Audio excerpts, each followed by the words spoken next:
Y por supuesto, dadas todas las gracias, estamos francamente emocionados. Vamos a ir rápidamente a abrir esa vía, porque Milenio 3, si la semana pasada estábamos con los misterios de Belchite y nos metíamos en el miedo profundo, hoy vamos a reinvestigar la historia. Y por cierto, la semana que viene otro tema totalmente distinto. Vamos a estar con los CSI españoles. Cada semana tiene que ser como una montaña rusa, completamente distinta. Yo os aseguro que me ha apasionado tanto con este tema de Colón que yo ya no sé qué. Solo me faltaba, Carmen, ponerme el bonete este de Colón, señalar hacia el punto de a Occidente y casi meterme en la piel de este magnífico marinero. La experiencia de investigar su vida ha sido increíble y ya veréis qué cosas como la del Prenauta.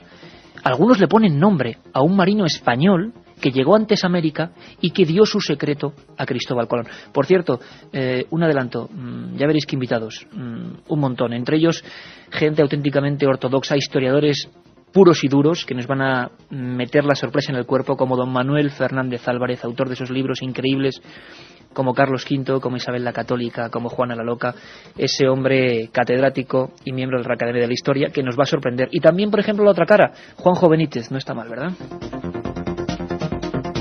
Bueno, pues líneas abiertas, Carmen. Líneas abiertas en ese 7640, palabra clave, milenio, espacio y vuestra opinión. Ya nos están llegando SMS como el de Tony, que dice que vive en Mallorca, en un pueblo llamado Felanit, y se dice y comenta que nació en este pueblo y en cierta calle. Claro, es que lo increíble de la historia de Colón, hay teorías, y ahora vamos a hablar de ello, que siguen vigentes, le ponen en Génova.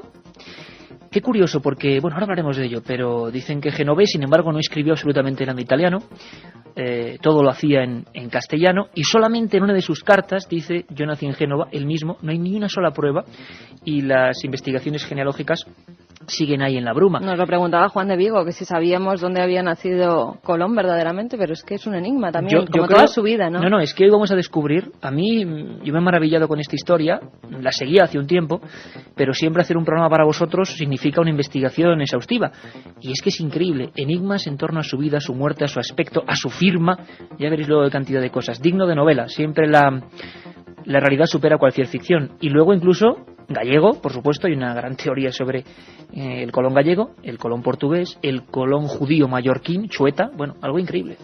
Iker, vamos a dar las gracias a todos esos oyentes sorteando 3 CDs que contienen pues 120 programas aproximadamente de Milenio 3. A todos aquellos que nos manden un mensaje al 7640, palabra clave milenio, espacio y lo que quieran. Sortearemos 3 entre todos los mensajes que recibamos y luego Katia Rocha nos dará los ganadores. Además tenemos el domingo, por supuesto, una nueva dramatización. Queremos que nos pidáis, que nos sugeráis temas, dramatizaciones, personajes como el de hoy, por eso hacemos el programa, biografías, lo que queráis. 7640, palabra milenio, 3 CDs, 120 programas íntegros de Milenio 3 en un solo CD y, por supuesto, al final del programa, los 3 ganadores.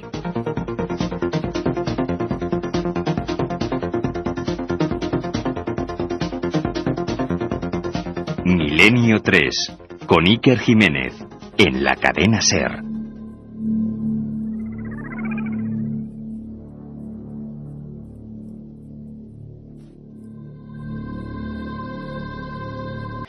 En la Universidad de Yale se está estudiando un papiro que dibuja América y que se asegura, por lo menos estos estudiosos universitarios, que estaba realizado 50 años del viaje precolombino. ¿Cómo es posible? Pues sí, que si quieres vamos a describir un poco lo que es este mapa. Sí, ¿qué es el mapa Vinland? Es un pergamino de piel de cabra que mide 27,8 por 41 centímetros y en él se muestra dibujada pues Europa, Asia, África. Que además, la gente no se entiende, perdóname Carmen, que no es el famoso mapa turco de Piri Reis, no. que mucha gente está preguntando al 740 que... Es diferente. Y además también en ese mapa se muestra pues una tierra a la que ellos llaman Vinland, al otro lado del Atlántico, lo que hoy en día sería, Iker, alguna parte de América. Según algunos documentos, como la saga de Erik el Rojo o la saga de los groenlandeses, estas tierras fueron exploradas a comienzos del siglo XI por un vikingo llamado Leif Erikson, que era hijo del famoso Erik el Rojo, el más famoso vikingo de la historia. Tiene un texto en latín que está siendo analizado por los científicos y describe cómo Ericsson llegó a Vinland sobre el año 1000. Tú fíjate, año 1000. Casi 500 antes de que Colón pisara América. Este mapa llegó a la Universidad de Yale en 1957 y desde entonces se conserva allí en la Biblioteca de Libros Raros y Manuscritos Beinecke. Hay mucha controversia con el mapa, ya que los estudiosos están divididos. La química Jacqueline Olin, utilizando la técnica del carbono 14, asegura que se trata de la piel que databa del año 1434, y con motivo de la exposición que se iba a realizar sobre los vikingos en la institución Smithsonian de Washington se llevó a cabo más análisis sobre este mapa. De ello se hizo cargo el doctor Douglas MacNaughton, quien afirmó que solo el pergamino era auténtico, pero no el dibujo, ya que la tinta con la que está hecho contiene dióxido de titanio, llamada anatasa, y que no era conocida hasta ya el siglo XX, hasta 1920. Ahora se han hecho nuevos análisis con espectrografía Raman, en la que han observado que hay dos tintas diferentes, una negra de carbono y otra amarilla, que es la que contiene el titanio. Con ello, Jacqueline Olin dice que este mapa sigue siendo verdadero y que en realidad pertenece, como dato, el carbono 14 a 1434. O sea, que esta química de la Universidad de Yale dice que tanto el pergamino como la tinta, que era lo que se tenía en duda hasta ahora, ambos son de antes de Colón, 1434. Efectivamente. Y que en el texto ese que tiene en latín, además relatan cómo Leif Erikson llegó en el año 1000 a América. Yo me he quedado también asombrado porque catedráticos de historia nos van a contar hoy pues que está científicamente demostrado, no es una teoría, que algunas barcazas vikingas llegaron vía Groenlandia en el año 1000 a las tierras americanas. Hoy va a ser un programa de esos duros para los que se autodenominan escépticos, que siempre critican incluso estos temas, se han ¿no? encontrado instrumentos y algunas casas, algunas cabañas que datan también de esa época, Iker, y que pertenecerían a los vikingos. Decía que los escépticos van a estar hoy ante una prueba de esas en las que se demuestra que gente de absoluto prestigio, por supuesto, que da paso libre al misterio. Hoy vamos a tener ejemplos francamente asombrosos. Hablaba de la firma de Colón, ¿verdad? Esa firma a modo de código extraño. Nos la va a intentar explicar Sebastián Vázquez, editor, escritor y persona que ha seguido muy de cerca el lado oculto, la cara oscura, que íbamos a ampliar, sobre la que vamos a arrojar luz, de don Cristóbal Colón. Pidió a sus descendientes que siguieran utilizándola, Entonces era una especie de X, donde arriba habían unas iniciales separadas por puntos. Es una firma que está hoy todavía sin descifrar, pero ya incluso en el propio nombre de Cristóbal, suponiendo que él se llamara así, es decir, que él no hubiese cambiado su propio nombre, si recordamos en la tradición cristiana, Cristóbal es aquel gigante que sobre sus hombros coge a esos viajeros para cruzar unas aguas y cruza al niño Jesús, el famoso milagro de Cristóbal. Es decir, es muy curioso que este personaje que realmente lleva al cristianismo, lleva al Cristo desde un lado a otro del océano, tiene el mismo nombre mítico que en la tradición cristiana, de ese personaje gigantesco que hacía también ese periplo. Hay muchos que hablan incluso que detrás de todo ello había una especie de contenido de ceremonia mágica. Ceremonia mágica. Buena palabra para, servir de guía en un viaje especial, en un viaje transoceánico a nivel de ondas de radio como el que vamos a hacer hoy. En esa revista de historia, Alfonso Enseñat de Villalonga, erudito sobre el asunto de Colón, hablaba de últimos descubrimientos de hace 2 años. Parece ser que don Cristóbal Colón, ese aspecto pacífico, fue corsario. Corsario que participó en ciertas revueltas a favor, esto sí está comprobado, de la Armada genovesa, e incluso se presupone en su vida en la zona de Madeira, Islas Portuguesas. Y también que ejerció de profesor de religión y que tenía una obsesión con la orden templaria. Quizá esto lo retomemos luego. Obsesión con aquellos caballeros de Cristo cuya tradición decía que sí habían viajado a América, que habían conseguido plata en América. Los monjes guerreros, los templarios, todavía no hemos hablado de ellos en Milenio 3 y cumplimos el domingo 150 programas. Pero si hay una historia que nos ha desbordado, que vamos a empezar con ella la segunda hora, apasionante, es la del prenauta. una figura inquietante que incluso algunos le han arrojado nombres y apellidos. ¿Cómo que un prenauta? ¿Un viajero antes de Colón? ¿Castellano? ¿Español? Sí, efectivamente. Si nos remontamos a viejas crónicas, por ejemplo del célebre inca Garcilaso de la Vega, en el tomo 1 de sus comentarios reales, en el capítulo 3, él pone un epígrafe que dice cómo se descubrió el Nuevo Mundo. Y habla, y no os voy a leer textualmente porque está hecho en un castellano que sería dificilísimo para mí y para vosotros, dice, cerca del año 1484, un piloto, así empieza, natural de la villa de Huelva, en el condado de Niebla, llamado Alonso Sánchez de Huelva, tenía un navío pequeño con el cual contrataba por mar y llevaba de España a las Canarias algunas mercaderías. Ahí empieza una historia densísima que ha sido crónica copiada de unos a otros historiadores, dada por cierta, y que nos habla de una figura, el prenauta, Alonso Sánchez de Huelva. Y yo os voy a dejar, ahora mismo viene Katia Rocha con todos los mensajes, pero os voy a dejar con las ganas para la segunda hora. Una escena, ¿os parece? Un hombre lleno de pupas, de pústulas, un hombre enfermo que se tambalea llegando a una playa en una especie de barcaza destruida. Apenas puede hablar, y tiene la suerte o la desgracia, quién sabe, de llegar justo a la isla de Porto Santo. Está delirando, febril, y Colón lo acoge en su casa. Y entonces empieza a contar una historia extraordinaria. Y parece ser que Colón tomó prestado, le arrebató, o simplemente aquel prenauta se lo dio, un plano. A partir de ese momento, en 1484, empieza Colón a plantear a los reyes la posibilidad de un viaje que antes había sido imposible. Os prometo que en esta segunda hora vamos a intentar descubrir quién fue ese personaje olvidado de la historia, Alonso Sánchez de Huelva, el hombre que viajó a América antes de Colón.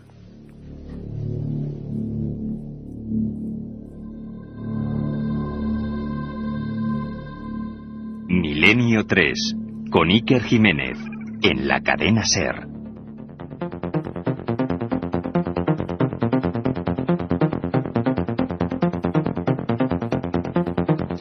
Katia Rocha, ¿qué me comentabas a través de la nave del misterio? Pues que se nos ha bloqueado parte del sistema, pero vamos, ya lo tenemos controlado, sobre todo el recuento de mensajes, porque parece ser que el tema, como dice Javi de Almería, me gustan los temas de misterio que se mezclan con la historia, porque es que la historia también es un misterio. Bueno, qué bonita reflexión. Estoy muy de acuerdo con él. Por ejemplo, hay muchos oyentes que se preguntan saber dónde está enterrado Colón, como es el caso de Mónica Fernández de Asturias. ¿Dónde está enterrado Colón? ¿En España o en Santo Domingo? ¿Hay otros posibles sepulcros? Dicen que hay algún otro posible sepulcro, que se rinde culto a ese sepulcro y que aparentemente no hay muchas pruebas rotundas al respecto. La partida la gana en Santo Domingo, donde muchos americanos siguen rindiendo culto a los huesos y restos, y luego la famosa polémica de la que informamos en su día de Sevilla. Los compañeros de Radio Sevilla en su día nos informaron del ADN, ¿no? Además, pues el resultado de esos análisis de ADN que estaban realizando. Que parecía que estaban claros que eran los restos de Colón. Lo que es cierto es que los últimos años de Colón, también vamos a bucear en ellos, están envueltos de bruma, de polémica. Dicen que murió arruinado, todo un virrey de la mar Océana, virrey de todos los reinos y tierras que se descubriesen, y que cobraba un 10%, supuestamente, de todas las riquezas, murió arruinado y demente en Valladolid. Mira, Alex Martos de Barcelona nos dice: tengo entendido que cuando llegó Colón a América había tribus que ya sabían de la palabra de Dios. ¿Era verdad? Era verdad, y apasionante asunto. ¿Por qué? Porque vamos a hablar, y que estén todos muy atentos, de otra de las teorías de historiadores auténticos, que es que cuando llega Colón, Katia, ni más ni menos, se encuentran hombres blancos. Hombres blancos, entre aquellas personas mulatas, evidentemente, hombres blancos que no sabían cuál era su procedencia. Se hablan de los primeros descendientes, de los primeros pueblos, algunos hablan de monjes irlandeses, que se mezclaron en mestizaje con aquella gente. Rafa de Barcelona dice: creo que Colón quiso crear confusión porque sabía que él no era él. Yo creo en la teoría vikinga. Teoría vikinga.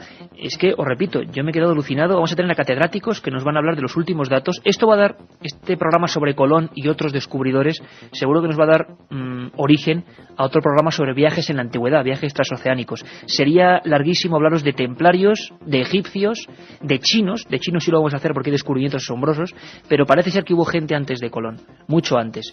Y que, bueno, algunos, como los templarios, dicen que hicieron que aquella gente se postrase ante la cruz cristiana. Una de las teorías apasionantes. Pablo de Castro Urdiales nos pregunta que qué le podemos decir sobre los restos del hermano de Colón que iban a ser analizados. Bueno, pues sobre eso están preparando nuestros compañeros de Radio Sevilla todo un informe y probablemente en la madrugada del domingo, la siguiente semana, tengamos datos muy concretos. Bueno, también otro oyente, Paulino de Vigo, nos dice: trabajo de noche, espero impaciente los fines de semana para escuchar nuevos y ocultos sorprendentes temas. Creo también la teoría vikinga de Colón. Fíjate qué curioso, Katia y Pero Carmen. ¿cómo los oyentes conocen estas teorías? Es impresionante. Y además gente en el buen sentido de toda Incluso condición, ¿no? Isa nos hablaba también de ese prenauta, que era un marinero moribundo, que sí era cierto que un marinero moribundo llegó hasta Colón. Yo os puedo decir que me he enamorado de la historia que vamos a contar después, de ese marinero. Te has obsesionado. Sí. Tú me conoces bien. Bueno, hay un oyente que dice que si en la película, en el documental de JJ Benítez, ¿sí? Que si tú haces el personaje de Colón, que te pareces un montón, Mónica de Barcelona, me parece que lo he leído, no me acuerdo bien su nombre. Mira, ¿no ves? Eso no está mal, porque claro, sí, parece un Colón un poco extraño ahí. Sí, en un mensaje. Pues sí, no he hecho horas extras. Como actor. No, la verdad es que mis primeros pinitos como actor han sido realmente decepcionantes. En la película Platillos Volantes me eliminaron del reparto fulminantemente, pero bueno, por lo menos espero estar tenido más público si hubiera seguido, en vuestro reparto. 7640, Katia. 7640, palabra clave milenio, el texto que quieran poner, el coste de la llamada es 0,60 céntimos de euro y vamos a sortear esos 3 CDs que nos han llamado y nos han escrito que no se pueden comprar ni contra reembolso ni nada, solamente mediante sorteo. Yo los elijo al azar, doy mi palabra. Al azar lo elige Katia, lo elige la máquina, o sea que os esperamos una hora intensa de misterios. El prenauta, los templarios, los egipcios, os esperamos. 1937. 200 personas mueren trágicamente en el santuario de la Virgen de la Cabeza. 1971. Aparece el fenómeno de las caras de Belmez. 2003. ¿Qué relación existe entre estos dos episodios? Descúbralo en Tumbas sin nombre. Un apasionante libro de Iker Jiménez y Luis Mariano Fernández. Una tragedia, un misterio, una investigación. Editado por Editorial Edad. 2:07 de la madrugada. Lo decíamos el Miciar. Quizá uno de los grandes misterios de la historia, del paso de la Edad Media a la Edad Moderna, es la insólita tozudez, la insólita seguridad de un hombre que nadie sabía muy bien quién era, pero que consigue hacerse con la amistad de Isabel la Católica, la reina más importante del planeta en aquel momento, y consigue venderle, entre comillas, un proyecto que parecía digno de un loco. Pensémoslo bien, sin pruebas de ningún tipo, con una iglesia que férreamente admitía todo lo contrario, que la Tierra por supuesto no era esférica, y no se podía llegar a Oriente viajando rumbo a Occidente. 500 años antes de que Neil Armstrong pisara la Luna, otro viajero, y en mi opinión con mucho más riesgo, se lanzó a lo desconocido.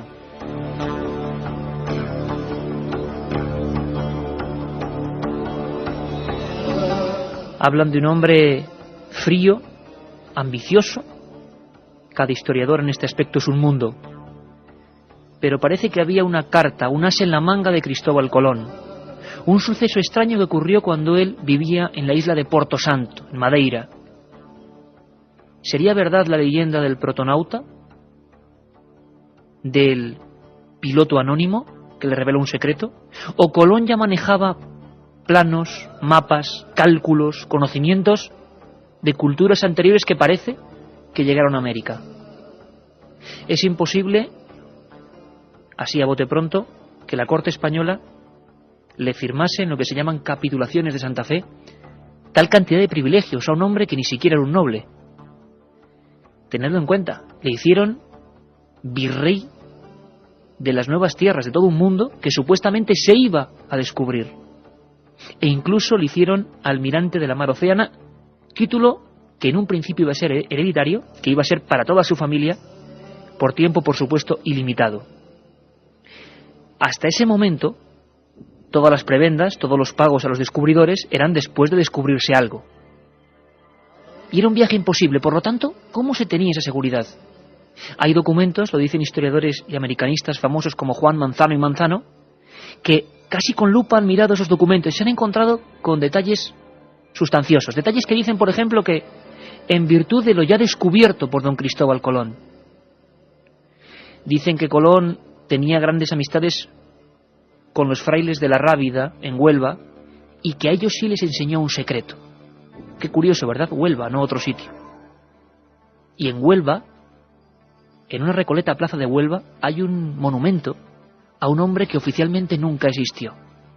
Alonso Sánchez. Oficial. Lo particular prenauta hoy, que va ahí en la nave del misterio y nos mira a través del cristal y me ve aquí rodeado de libros.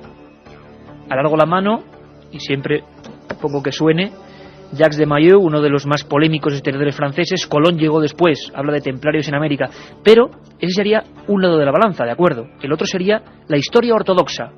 Esa que, como digo, según los científicos, entre comillas, bueno, científicos no, los escépticos, que no son ni científicos ni son nada, dicen que nunca están en estos programas. Pues bueno, hoy he tenido una sorpresa francamente agradable. Tengo en las manos un libro que os lo recomiendo, maravilloso. Se llama Isabel la Católica. Manuel Fernández Álvarez. Para quien sepa de historia, no hace falta hablar de Manuel Fernández Álvarez.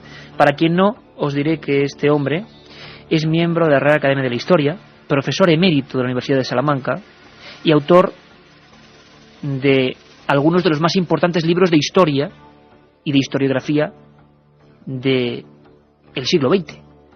Carlos V, el César y el hombre, la historia de Felipe II y su tiempo, Juana la Loca, la cautiva de Tordesillas, Jovellanos, y ha dedicado su libro a Isabel la Católica, su último libro editado por Espasa. Y ha tenido deferencia de charlar con nosotros largo y tendido. Os imagináis mi primera pregunta, ¿no? A un hombre ortodoxo que no debe salirse de los rumbos lógicos de la ciencia y de la historia, y yo le pregunté por ese hombre anónimo, lleno de pústulas, ese hombre con harapos que llega contando una historia fantástica, otras tierras, otros mundos, cuando nadie ni siquiera podía soñarlos, y se los cuenta a Colón.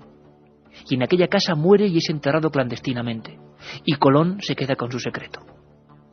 Pues escuchad muy atentamente lo que me dice ni más ni menos don Manuel Fernández Álvarez. Que Colón está tan seguro de todo ello porque ya posiblemente ya había hecho aquel viaje, o bien había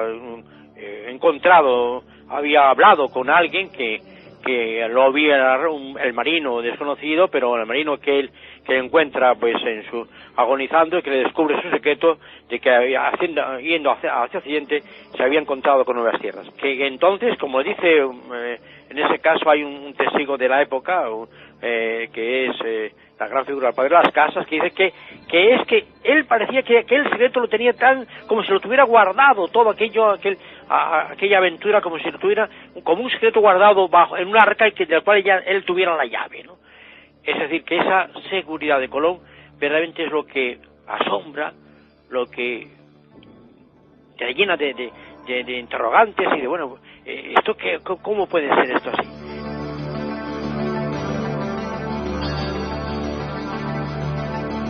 Pues no nos extraña nada que don Manuel Fernández Álvarez, aparte de historiador completamente ortodoxo, sea un bestseller en ventas por eso, por su apertura de miras y por la expresividad y vivir con pasión estas cosas, y comprender que hay lagunas grandísimas. Allí donde otros rechazan todo, imagino que los exploradores de verdad pues investigan. Incluso don Manuel Fernández Álvarez iba más allá y me decía que había algunas teorías, hablamos de los principales cronistas de Indias, modernos y antiguos, Juan y Manzano, o Bartolomé de las Casas, o el Inca Garcilaso de la Vega. Muy poquitos años después del descubrimiento se hablaba ya de la aparición del prenauta, ese hombre enfermo, ese hombre delirante, que dio los secretos exactos de navegación a Cristóbal Colón. Pero es que don Manuel Fernández Álvarez insistía en otra teoría, una que va más allá, que el propio prenauta fuera Cristóbal Colón. Es decir, que llegase a Madeira después de un viaje previo. No olvidemos que era un gran marinero y que las corrientes habían traído a aquellas tierras de Madeira muchas veces, igual que a Canarias, trozos de árboles desconocidos. ¿De dónde venían? Hay una teoría sorprendente, es esta. Por lo tanto, aquí sí que parece que había una prueba indirecta de que Colón, para estar tan seguro, es que lo tenía como muy cierto. ¿Y por qué podía tenerlo como muy cierto? Porque él tenía una prueba segura, indiscutible, y esa prueba segura e indiscutible podría ser efectivamente que él, en uno de sus viajes, que hizo en aquellos años anteriores al 92, al año 85, que vino a España, en esos en ese periodo anterior él hubiera llegado a las Indias Occidentales. Hoy estamos arrojando la luz del conocimiento y de la radio sobre unas figuras que se han diluido. Algunos, como decíamos, le ponen nombre al prenauta, Alonso Sánchez de Huelva. Ese hombre, ese mercader, que con otros 20 más o menos, sobre todo vizcaínos, habían ido a las Canarias. Y una extraña tromba, una extraña corriente, les llevó durante más de un mes, mar tenebroso adentro. Y entonces llegaron a otro mundo que conocían tan bien como para cartografiarlo, como para dibujar en unos planos sus detalles, sus montañas, como para dejar claves concretas para un próximo viaje. Parece ser, según cuentan los historiadores, que este Alonso Sánchez llegó portando la sífilis, que el resto de los cuerpos se encontraron cerca de las costas de Madeira, podridos por esa enfermedad. Pero él sobrevivió unos cuantos días y Colón rápidamente lo acogió. ¿De qué hablarían? ¿Qué secretos se contarían prenauta y almirante? 7640 que echa humo, Carmen. Pues la verdad es que sí, a ese 7640, ya sabéis, palabra clave, milenio, espacio y lo que vosotros queráis, nos llegan teorías de todo tipo. Y disputas entre la gente. Fer nos dice, Colón era gallego, de San Salvador de Pollo, Pontevedra. Múltiples topónimos de aldeas y ríos gallegos se repiten en Centroamérica y Caribe. Pero por su parte, Rafa Martorell nos dice, para quien lo desconozca, Génova es un pueblo de Mallorca y Colom es un apellido que en Mallorca es de ascendencia marinera y judía. O sea que unos dicen que es de Mallorca, otros que es de Galicia, otros que sí podía ser vasco, portugués, hay de todo. También nos dice Jorge del Prado, desde Alcorcón, Madrid. Hace años estuve en Estados Unidos y el profesor que nos daba historia nos enseñó que Leif Erikson llegó mucho antes que Colón. Fíjate, hasta profesores de historia estadounidenses también incluyen esas teorías. El turno de noche del Hotel Jardines de Tenerife os saluda. Me llamo Nacho. ¿Qué hay de cierto de que los chinos llegaron antes a América? Bueno, pues al amigo Nacho, un saludo para todos los amigos de ese Canarias. Turno de noche que están trabajando. Claro que sí, como todos los que están ahora mismo haciendo sus obligaciones laborales, pues hay que decirle que se espere un poquito porque tenemos documentos de última hora alucinantes sobre la flota maravillosa de chinos que supuestamente, Carmen, la fecha de ese viaje de China. 1421. O sea, sería 71 años antes de Colón. O sea, los enigmas se juntan, se uno tras otro. Aquel viaje de Colón se inicia. Tampoco sabemos cuáles fueron las conversaciones, pero en esos documentos parece ser que está tan seguro Colón que aunque en un principio los reyes dicen, ¿cómo osa este hombre que ni siquiera es noble compararse a los almirantes de Castilla? Quería ser almirante de la mar Océana. Y le dicen que no. Pero Colón vuelve meses después y le dicen que sí. Y le firman esas capitulaciones con todos los privilegios, unos privilegios como nunca nadie en la historia había otorgado a otro ser humano. ¿Qué prueba había? ¿Alguien puede creerse que solo era la mente, el deseo, el anhelo, o había algo más, algo físico, algo quizá donado por el prenauta?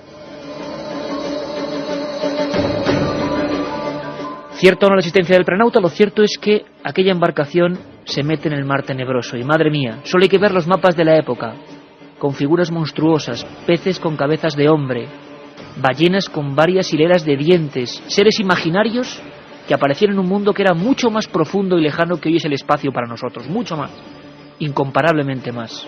Y sin embargo Colón y aquellos hombres se meten en la aventura. Era tan descabellada la idea que hubo que meter a 4 reclusos, a 4 hombres de la cárcel, entre los marineros, entre los famosos Juan de la Cosa, Rodrigo de Triana. No parece que había muchas esperanzas, no solo de llegar a un mundo desconocido, sino de volver. Pero, ¿qué clase de datos manejaba ese marinero? ¿Cómo sabía la ida y la vuelta? Aquel viaje en un momento dado se convirtió en un infierno. Y entonces cuentan los cronistas de aquellas naves, de aquellas 3 carabelas, aquellas 3 cáscaras de nuez en mitad de la nada, cuentan que empezaron a pasar cosas extrañas, que Colón hablaba de profecías, que Colón escribía extraños dígitos, y que Colón de vez en cuando sacaba su mal genio, su mal humor, cuando todo estaba perdido. Hubo varias rebeliones. La genial e increíble película 1492 de Ridley Scott, protagonizada por ese genio Gerard Depardieu, recreaba así la escena, la primera rebelión a bordo en mitad del mar tenebroso. Dios no quiere que crucemos este océano. Este viaje está maldito. Lo hicimos por avaricia. Dios nos ha abandonado. El viaje está maldito. Escuchadme. Todo aquel que hace algo por primera vez tiene miedo. Pero los que venzan sus temores recibirán su justa recompensa. No sé si el deseo de Dios es que crucemos este océano, pero estoy seguro de que sois vosotros los que llenáis de miedo vuestros corazones. En tiempos venideros se hablará del valor de los primeros hombres que cruzaron este océano y regresaron. Y entonces vosotros podréis decir a todo el mundo: yo estuve en la Pinta, yo estuve en la Niña y en la Santa María. Este jubón para el primer hombre que divise tierra y 10.000 maravedices al año de por vida. Quiero un hombre en el palo mayor día y noche.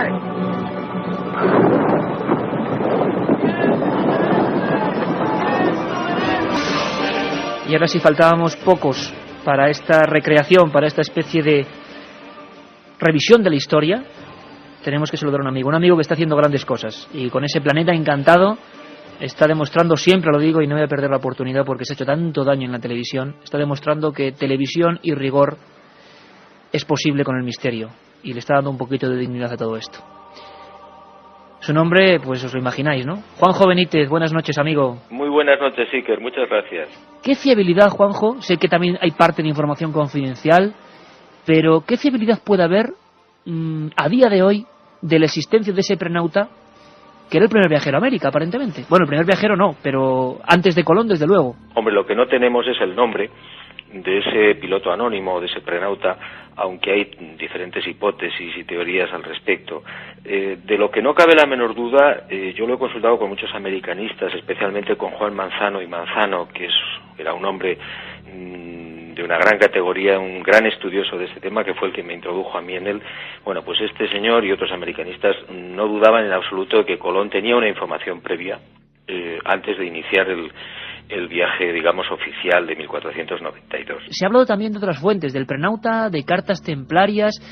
¿A ti cuál es la historia que más te convence de ese antes de Colón? Bueno, estudiando el diario de a bordo del almirante, estudiando a los cronistas de la época y posteriores, por supuesto, a mí lo que más me inclina a pensar que este hombre tenía información por el prenauta, es decir, es posible que pudiera consultar algún otro tipo de mapas.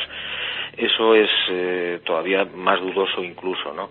Pero las informaciones que maneja Cristóbal Colón constantemente, por ejemplo, cuando sale de Canarias, se reúne con los capitanes de las otras dos carabelas y les dice que tengan muchísimo cuidado porque a 750 leguas de Canarias van a encontrar con una serie de arrecifes muy peligrosos. Entonces, claro, yo me imagino la cara de los hermanos Pinzón diciendo, bueno, vamos a ver, este señor nunca ha navegado hacia el oeste en ese rumbo, ¿cómo sabe él que a esas leguas tan exactas, 750, se va a encontrar con este rosario de arrecifes? Bueno, pues esta es una de las pistas que él tiene, pues que evidentemente o alguien se lo ha dicho, o incluso hay otra teoría más arriesgada y más audaz, y es la de que Cristóbal Colón quizás pudo ser el mismo prenauta, es decir, el individuo a quien lo arrastró una tormenta, estuvo varios años por la zona del Caribe y luego regresó. A mí me parece que la primera versión sería quizás la más viable o la más probable. Hay otros detalles increíbles, pues como este hombre sabía cuando estaba navegando por Jamaica que aquella isla se llamaba Saba. Él pensaba que era el lugar del que procedía uno de los Reyes Magos, pero sobre todo la pista de Montecristi, que es un monte que existe en el norte de la actual República Dominicana, lo que era la Española para Colón, pues a mí me parece fundamental. El piloto anónimo, por lo visto, le proporciona el perfil y la ubicación exacta de este monte, que tiene pues una forma muy determinada, que se ve desde muy lejos, que es perfectamente reconocible, y además le dice que a 20 leguas de ese Monte Cristi, de esa zona, hay unas minas de oro. Bueno, efectivamente, a 18 leguas exactamente de ese monte, en lo que se llama el Valle del Cibao, actualmente en la República Dominicana, pues había unas minas de oro que explotó Cristóbal Colón. Lo cierto es que cuando Colón iba con sus hombres, claro, debió parecerles un auténtico profeta, ¿no, Juanjo? Porque iba adivinando cosas que estaban por suceder. Sí, efectivamente, aparte de lo de la isla de Saba, que bueno, antes de bajar cuando iban por el sur de Jamaica, pues el hombre de Colón reúne a su gente, a su tripulación, y le dicen: ¿ven ustedes esa isla que está ahí? Bueno, pues esa isla se llama Saba. Entonces, cuando descienden y preguntan a los indios le dicen: esta isla se llama Sobo.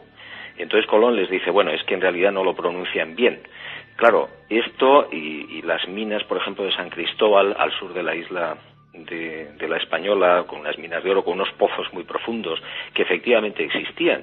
Todo esto lo anunció Colón antes de bajar a tierra.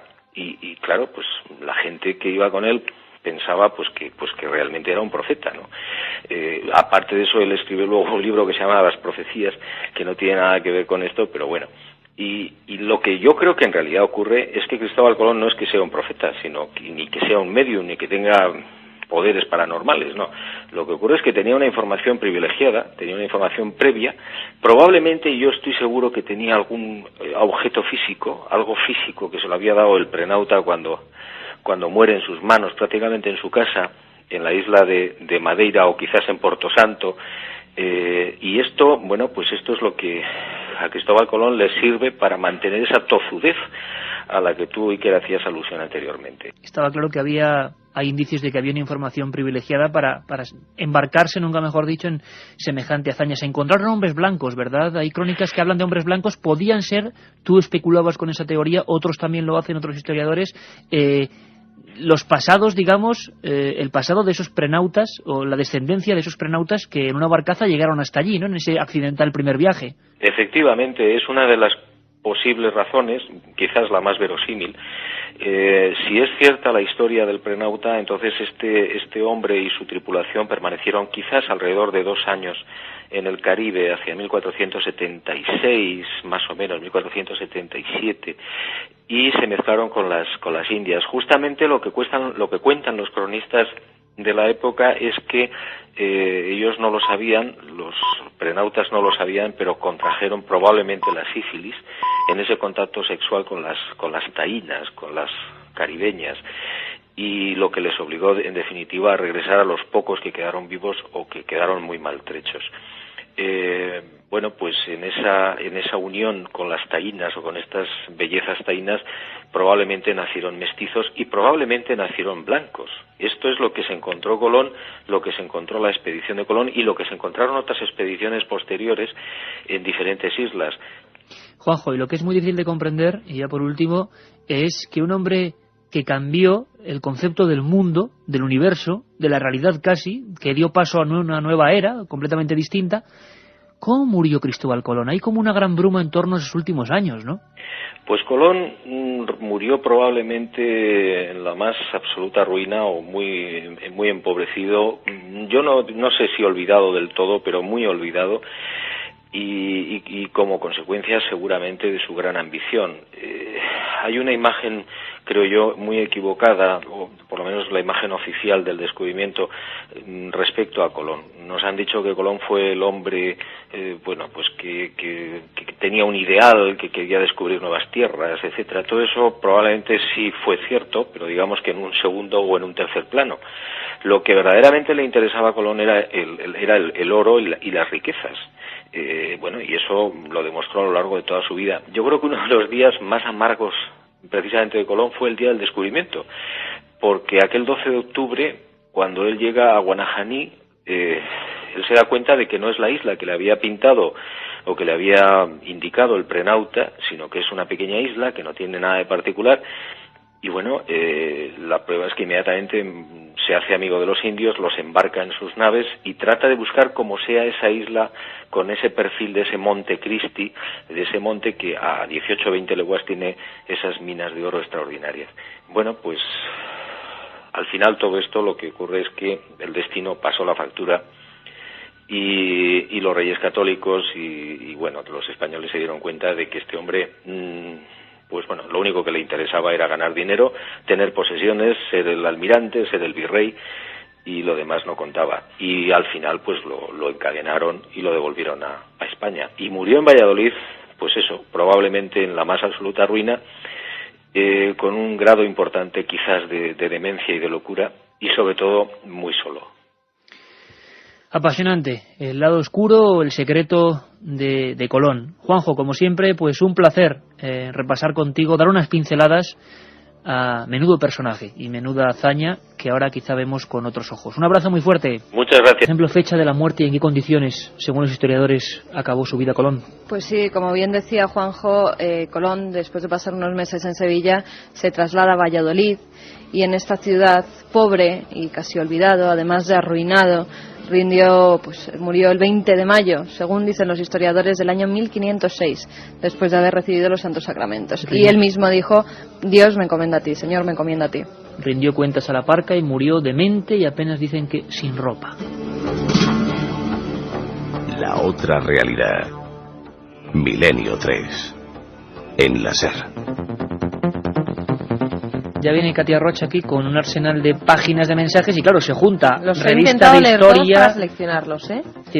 Hoy está el estudio 1 de la cadena SER en penumbra, pero lleno de papeles, de libros. Yo creo que la vez que más libros abiertos, entreabiertos, semirrotos hemos tenido aquí en la mesa. Katia, cuéntanos, 7640, ¿no? Bueno, en primer lugar, un guiño y un saludo a todos esos estudiantes de periodismo que nos escriben.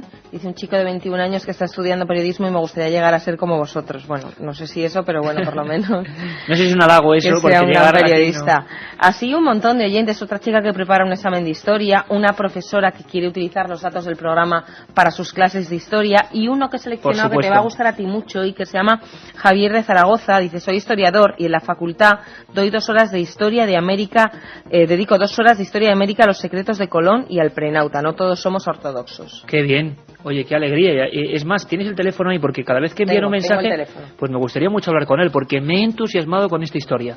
Ojalá hubiera muchos profesores así que no nos contaran solo lo que está escrito en algunos libros. Un saludo a todos los profesores y a toda esa gente, Katia, como decías, de facultades de periodismo que han venido incluso ya en estas fechas a entrevistarnos, ¿no?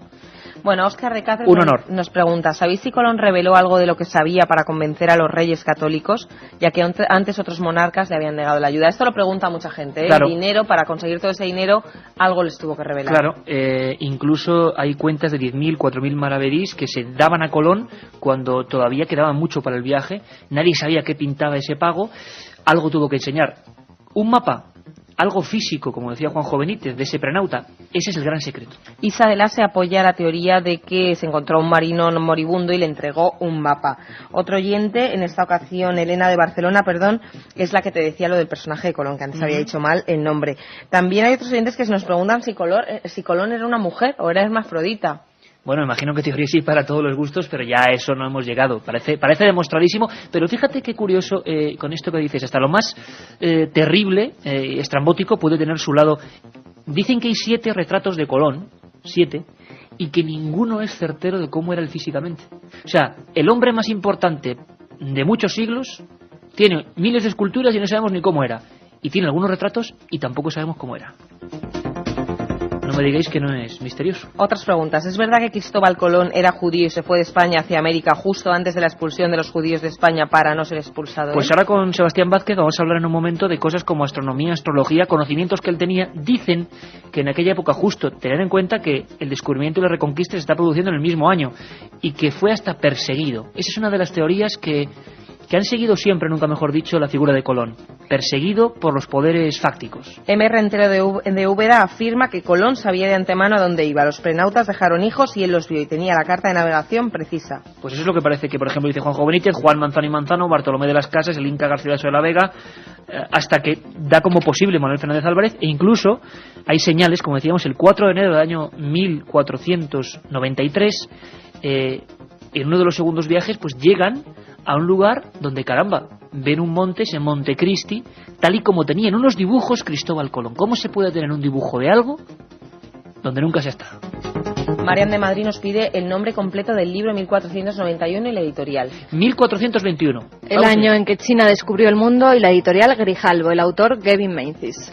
Marcos Valles de Valladolid a mí me impresiona. Dice, si el hijo de Eric el Rojo creó un detallado mapa de América, ¿no se habrían encontrado numerosas pruebas de sus asentamientos? Es tremendo los datos que saben los oyentes. Sí, es increíble. Y algunas de ellas han encontrado instrumentos que utilizaron en la época, algunas cabañas que han sido datadas incluso de los años 1000. Y os lo digo, escuchad ahora en lo que nos queda, porque vamos a tener catedráticos que nos van a hablar de esas barcazas y restos vikingos que en el norte de América, no en el Caribe ni en Sudamérica, se han encontrado y que sin embargo no tuvieron la fuerza y la publicidad de otros hechos, ¿no? Un último mensaje, Iker. Mi abuelo, Joaquín Arce, catedrático de la Complutense, dio pruebas objetivas de que Colón era italiano. Bueno, claro.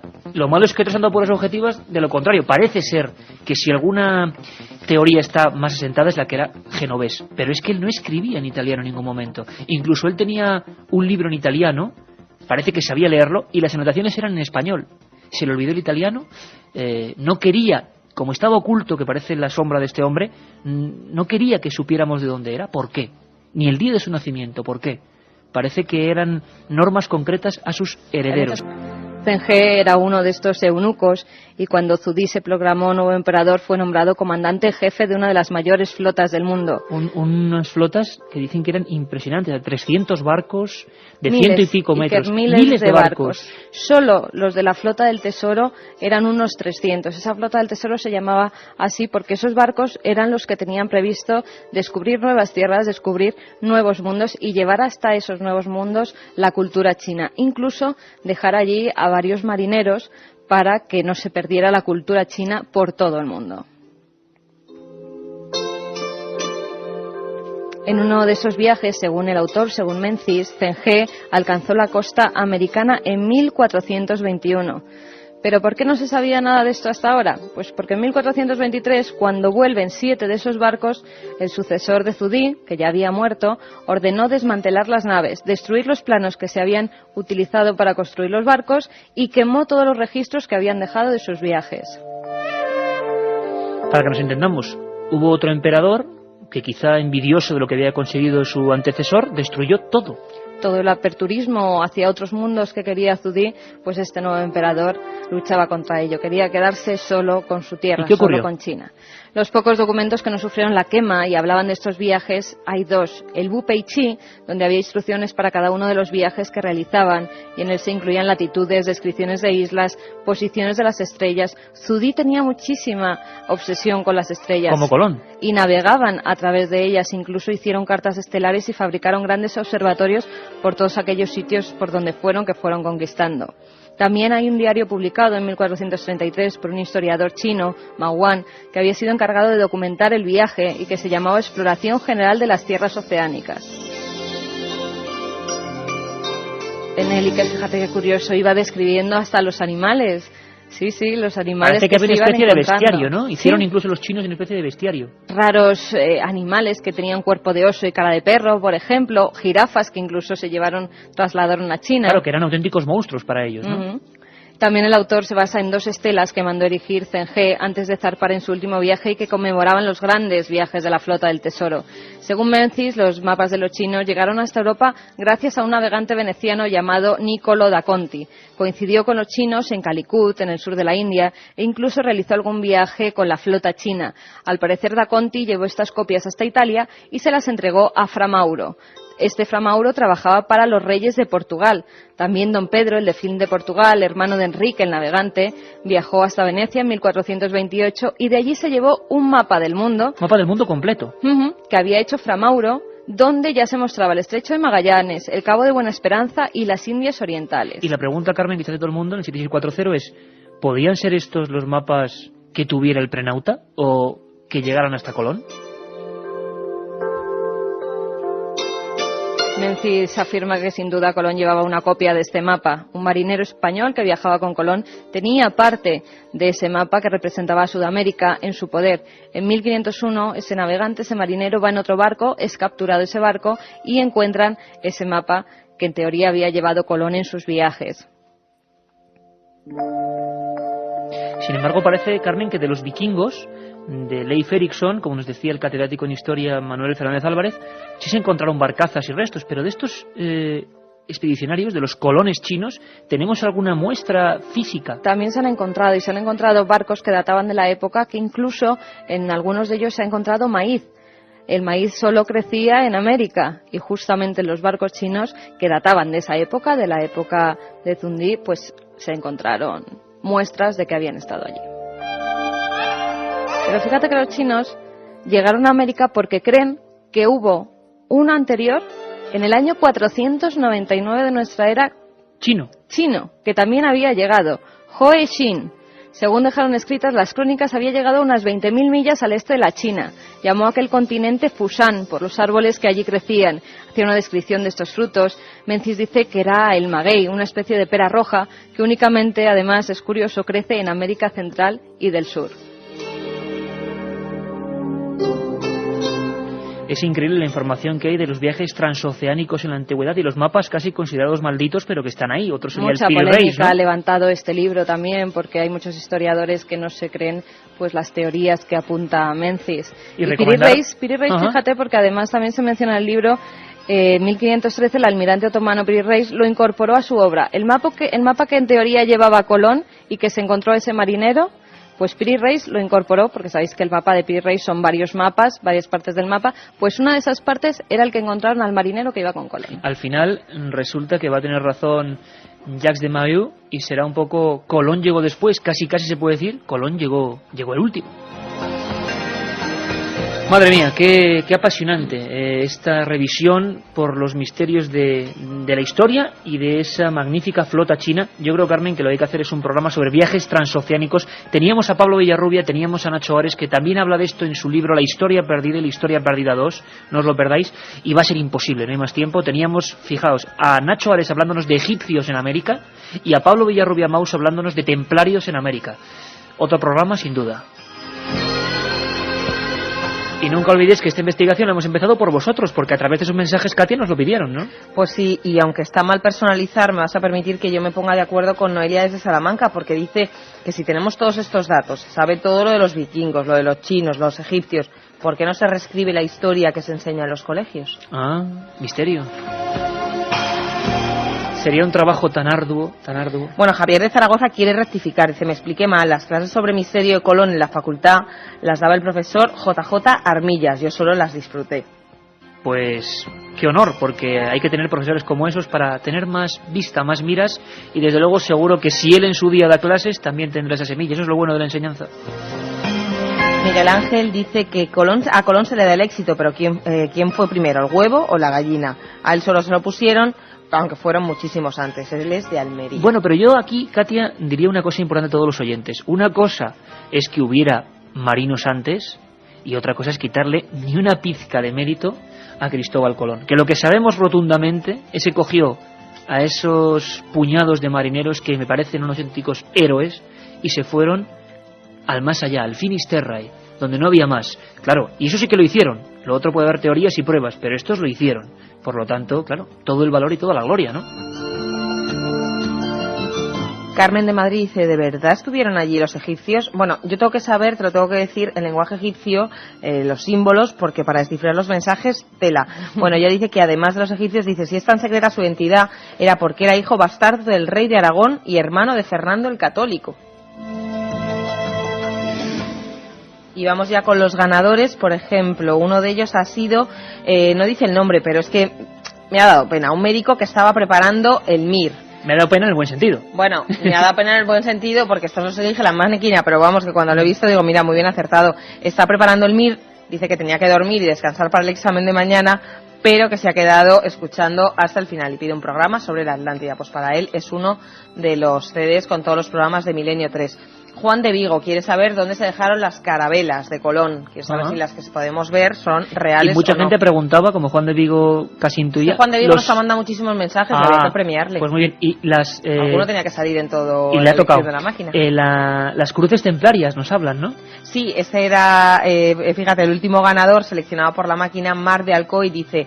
Las cruces de las velas eran templarias y ellos tenían el mejor puerto fuera del Mediterráneo, en Francia, cara al Atlántico. Sí, La Rochelle. Y otros oyentes también nos decían, por cierto, Mar de Alcoy es el último ganador del CD Milenio 3, pero hay otros oyentes que nos contaban que Colón puso esas cruces templarias tan grandes para ser visto y ser reconocido nada más llegar, pues antes de llegar a las islas, para que fuera bien recibido. Teorías interesantísimas, Katia. ¿Alguna cosa más, Carmen, ya para terminar? Pues también saludar a oyentes que nos escriben desde París o desde Londres. Sí, es verdad. París y Londres. París y Londres, bueno, sí. Y, que hay algunos, fíjate de dónde, desde la Plaza 3. Colón.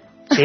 Sí, nos estaban oyendo allí. En la Plaza Colón seguro que alguno habría por la zona de Niebla, donde era supuestamente el prenauta, y seguro que puede que haya alguno por América, quién sabe. Un mail ikermilenio3@cadenaser.com y también una dirección postal que nos están llegando muchísimas cartas. Gran Vía 32, octava planta, 28013 de Madrid. Pues esto ha sido todo, compañeros. Todo el equipo ha disfrutado mucho buscando los enigmas de Colón. Yo me sigo quedando con esa escena, ¿verdad? Terrible, ese prenauta enfermo con un secreto. Quizá hemos hecho un poco de justicia, quién sabe. Nos escuchamos el domingo, un abrazo. La otra. Harían falta 10, 15, 20 programas para poder abordar su propio enigma. Pero, queridos amigos, estoy seguro que habéis oído hablar de todo, del ADN, también hablaremos de eso, de dónde están y cómo son los huesos de Colón, de dónde está enterrado. ¿Queréis conocerlo? 10 y 10 minutos, hoy hasta las 11, Milenio 3 especial. Juanma Frasquet, hoy es el capitán de nuestra particular carabela del misterio. También Katia Rocha, por supuesto, y Carmen Porter. Buenas madrugadas. Buenas noches, Iker. Bueno, buenas madrugadas, es verdad, yo estoy como siempre, ya estoy fuera del tiempo y el espacio. Ya sabes que particularmente Cristóbal Colón me emociona, es un personaje del que creo que queda tanto por contar. Hoy mismo, en este Estudio 1, en la emisora, en la cadena SER, muchos amigos me preguntaban, ¿qué vamos a contar? Bueno, unos minutos, por favor, porque hay cosas sorprendentes y cosas que no dicen ocultistas ni gente extraña con túnicas, no. Vamos a hablar con historiadores, con antropólogos y con forenses. Carmen, me gustaría que escucháramos primero a una auténtica autoridad en la materia de la historia, que yo creo que va a meter el primer espadazo para muchas conciencias. Va a contarnos una cosa sorprendente. ¿Quién es este hombre? Se trata de Manuel Fernández Álvarez. Nació en 1921 en Salamanca, es profesor emérito de la Universidad de Salamanca y miembro de la Real Academia de la Historia. Libros como Carlos V, Felipe II, auténticos bestsellers de la historia, uno de los hombres más reputados de la historia, pura, dura y ortodoxa, nada que ver con los misterios, pero es que los misterios, amigos, también están en la historia. Vamos a contaros con el equipo de producción de la cadena SER una aventura fascinante. Pero antes pongámonos en situación. Ocurrió algo. Colón vivía en Portugal, en Madeira, concretamente en la isla de Porto Santo. Y allí ocurrió algo que cambió su vida. Allí ocurrió algo que le obligó tiempo después a iniciar una aventura de la que creo que no somos conscientes. 5 siglos antes de que el hombre saltara al espacio, con la misma dimensión, con la misma locura, un hombre se adentró en lo desconocido.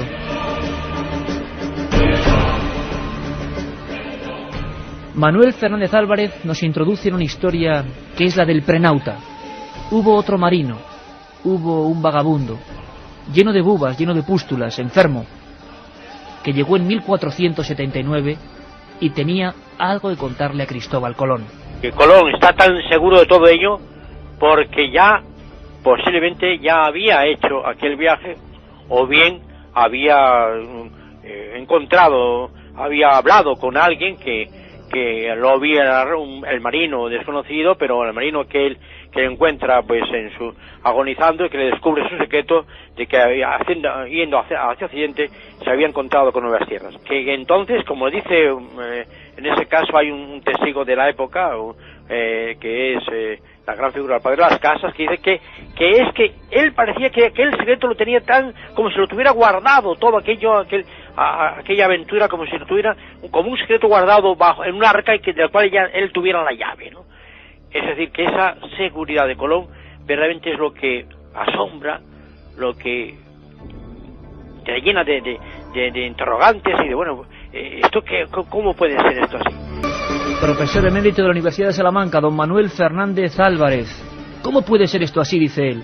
¿Qué misterios oculta el pasado de Cristóbal Colón? ¿Sabíais que Cristóbal Colón escribió un libro que se llamaba Las Profecías?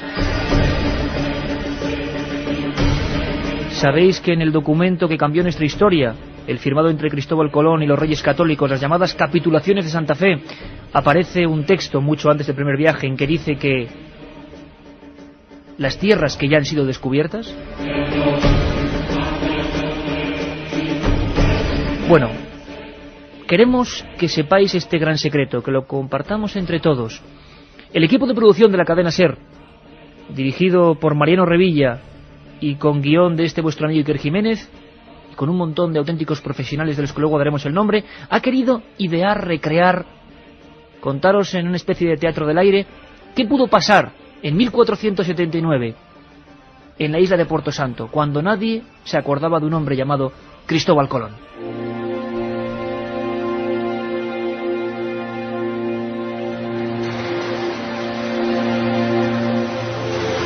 Mucho antes de la gloria y la inmortalidad, mucho antes de que se alzasen esculturas en las que se señalaba con el dedo índice hacia un nuevo mundo, mucho antes incluso de su primer viaje, el mercader Cristóbal Colón veía atardecer en las playas desiertas de la isla portuguesa de Porto Santo. En no pocas ocasiones habían arribado hasta las rocas maderos con extrañas inscripciones y troncos primorosamente tallados por manos desconocidas. En una ocasión incluso llegó un cadáver de aspecto misterioso. ¿Qué es eso? Parece un cadáver. No parece. Es un cadáver. Apártense. Solo lo están acercando a la playa. Apártense, he dicho. ¿Qué opina, doctor? Este hombre lleva muerto mucho tiempo. Tiene la carne podrida. Sí. Este cadáver habrá pasado semanas o incluso meses a la deriva. Pero mire, doctor, fíjese en el rostro. No parece un cristiano. ¿Tal vez un chino? ¿Quizá un hindú? Y cierto es, don Cristóbal, que este individuo llega de muy lejos. Y esta tez tan oscura, esta cara ancha y sin barba... No sé qué pensar. En fin, ayúdeme, sostenga esta tenaza un momento. Tengo que perforar por aquí.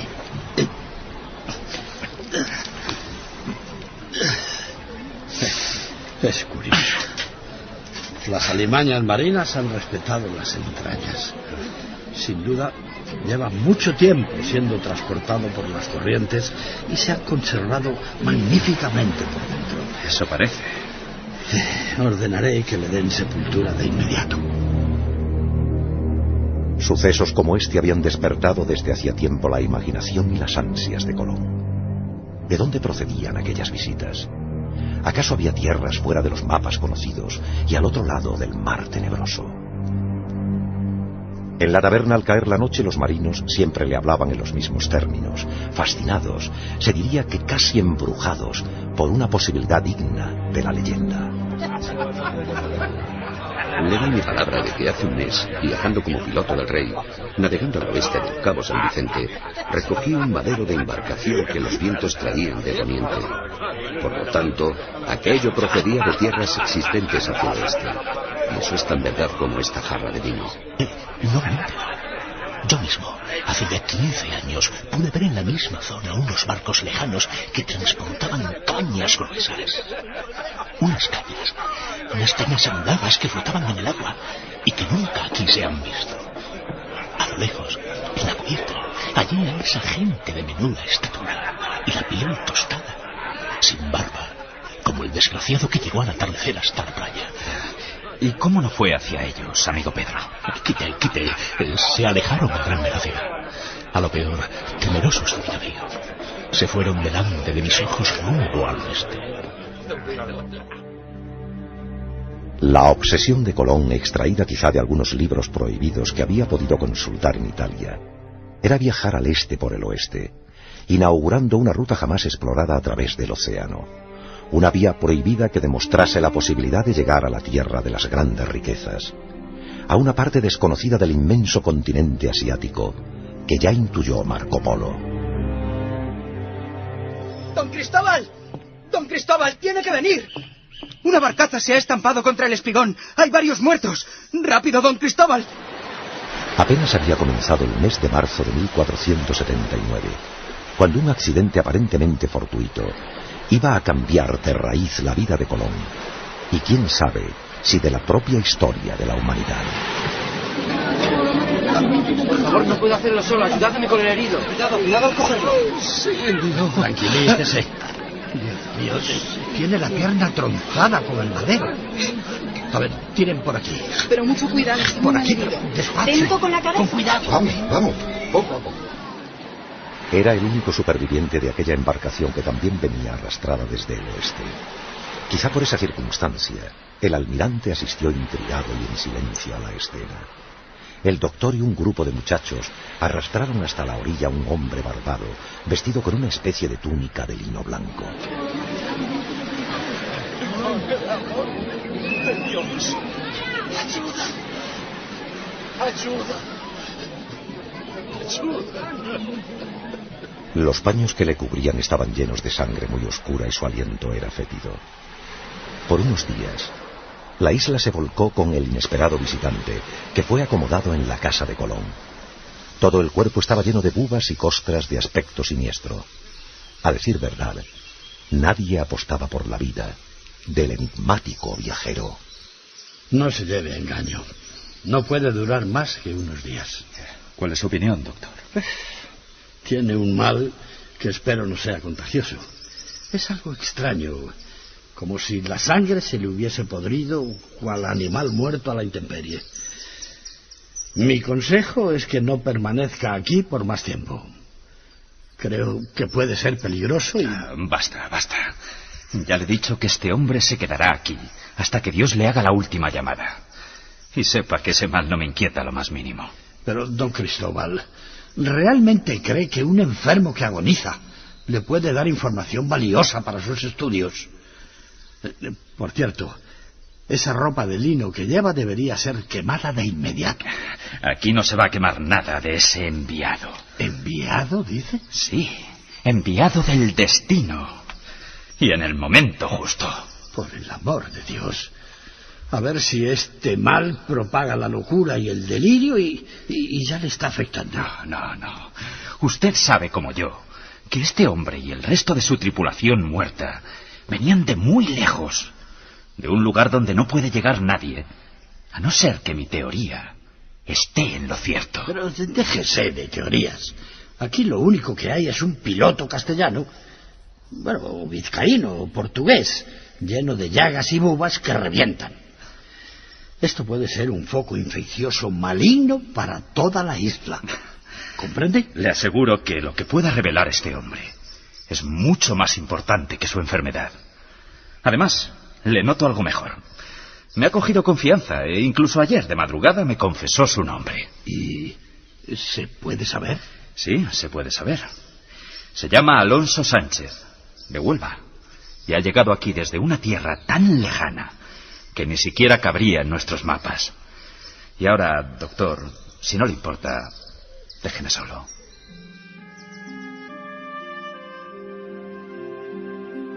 A la luz de las velas y durante casi una semana, los dos hombres hablaron en secreto encerrados en el torreón. Uno de ellos, con el rostro cadavérico y postrado en la cama, y el otro, ansioso, apuntando todo lo que salía de la boca de aquel hombre. Amigo Alonso, trata de recordar. Me hablabas de la gran tormenta. Vamos, haz un esfuerzo. Íbamos cargados de frutos y maderas, navegando por el Golfo de Guinea. Y entonces el cielo se convirtió en un infierno. La mar, quizá enfurecida por nuestra codicia, nos fue llevando hasta un territorio desconocido para nosotros. Durante semanas, perdida ya la noción del tiempo, vimos unas rocas gigantes y unos chorros de agua y vegetación. Y allí hincamos las rodillas.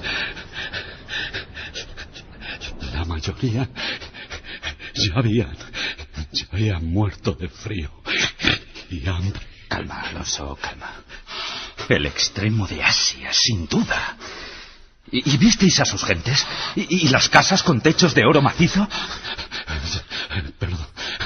Perdone, pero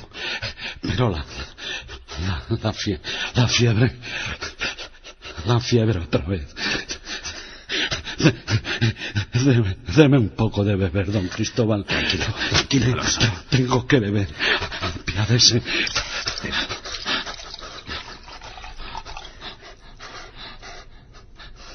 Tómala con cuidado.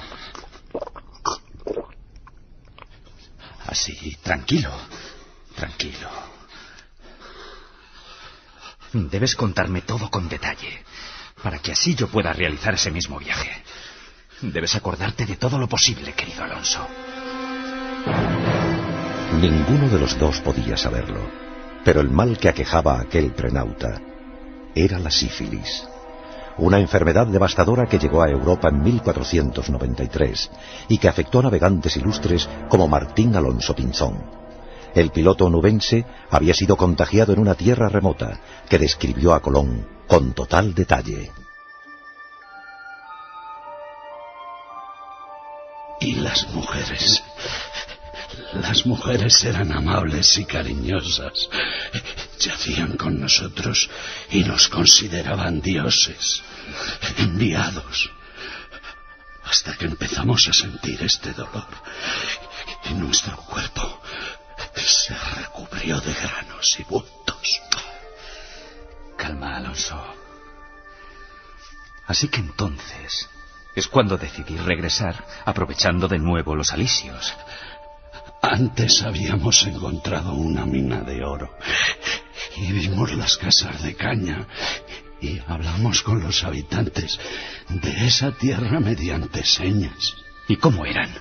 ¿Cómo eran ellos? En verdad no se parecían a los chinos, ni a lo que nos han contado de los asiáticos. Eran otra cosa, otra raza. Eso obedece, amigo Alonso, a que es la parte más alejada y, por norma, la fisonomía de estas gentes debe ser completamente distinta. Sí, así lo he leído yo en la cosmografía de Ptolomeo. A 750 leguas de las Canarias, siempre al rumbo oeste, encontramos un archipiélago. Unas islas que parecían el mismo paraíso terrenal. Y de allí quisimos quedarnos para siempre, hasta que esta maldición, este fuego en las entrañas, esta enfermedad, nos obligó a partir. Calma, Alonso.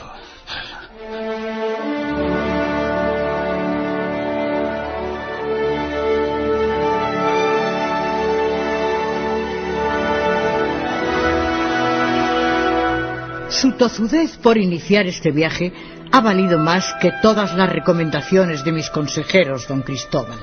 Le felicito. No sé qué nos llegará de esas tierras, si el oro que me promete o más problemas. Lo único cierto es que le deseo que Dios le acompañe en esta desconcertante aventura. Habían pasado 13 años y en la Granada recién reconquistada, Isabel y Fernando firmaron las capitulaciones de Santa Fe, por las cuales el antaño fracasado navegante se convertiría en almirante de la mar océana. Se rubricaba así un poder casi infinito en todas las tierras que fueran descubiertas, un poder y una gloria que jamás aquel hombre hubiese soñado. Almirante, hay algo que no me resisto a preguntarle de nuevo. Usted dirá, Alteza. ¿Cómo se puede tener un conocimiento tan preciso de valles, minas, montañas y ríos de un lugar en el que nadie está? Tan maravillosa. En 1639, en su libro Varones Ilustres del Nuevo Mundo, escrito por Fernando Pizarro Orellana, sí, del linaje de los Orellana, se comenta que el piloto Sánchez de Huelva, al hallarse en tierra casualmente descubierta, tomó todos los datos náuticos antes de volver a partir, y después, en el regreso, a punto de morir, narró su secreto a Cristóbal. El padre Gumila, en su Orinoco Ilustrado, también en el 1639, asegura: la nave de los vizcaínos, arrebatada por vientos y mares, en el siglo XV, después de ir a la isla de Madeira, llegaron justo al punto donde se encontraba el navegante conocido como Cristóbal Colón, el cual conoció las ideas concebidas y logró tomar datos y apuntes náuticos de aquellos desgraciados que realmente habían descubierto un nuevo continente. Pi Margall o Severiano do Porto, en una auténtica disputa, diciendo que sí, que no, Sánchez de Huelva existió, no existió, aseguraban que ese piloto falleció, dejando al genovés, a Cristóbal Colón, por heredero de todos sus papeles. Cristóbal Colón, aseguran los dos, los conservó en el más profundo de los secretos.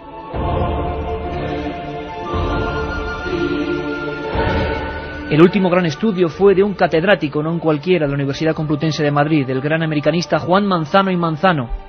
Fue publicado en 1976 y su libro se llamó Colón y su secreto. Realmente importante, Carmen, para darnos cuenta de que algo había pasado, algo había ocurrido antes de 1492. Bueno, esto pasó en 1492, pero en el mes de abril.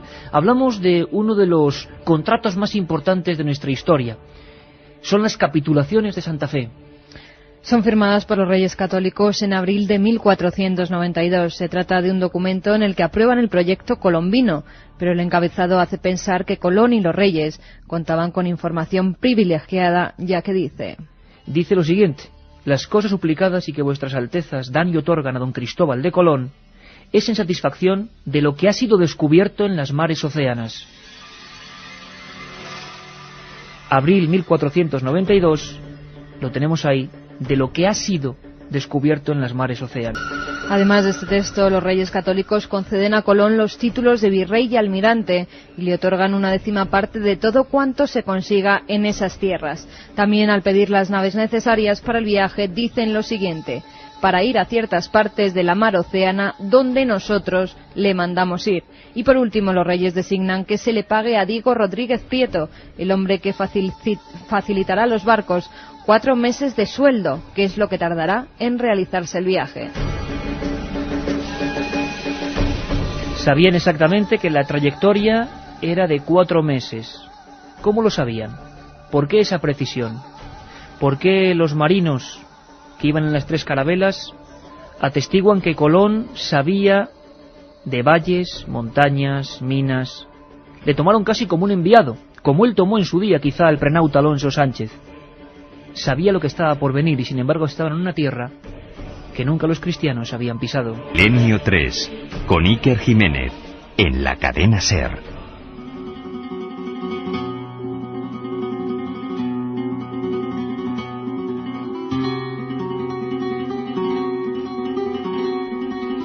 Por cierto, Milenio 3, cuyas emisiones habituales son el viernes de 1:30 a 3 y los domingos de 3 a 4. Lo decimos porque sabemos que estáis muchos escuchándonos, escribiéndonos al 7640, a pesar de que no hemos abierto el buzón de los mensajes, y sabemos que muchos estáis en las carreteras.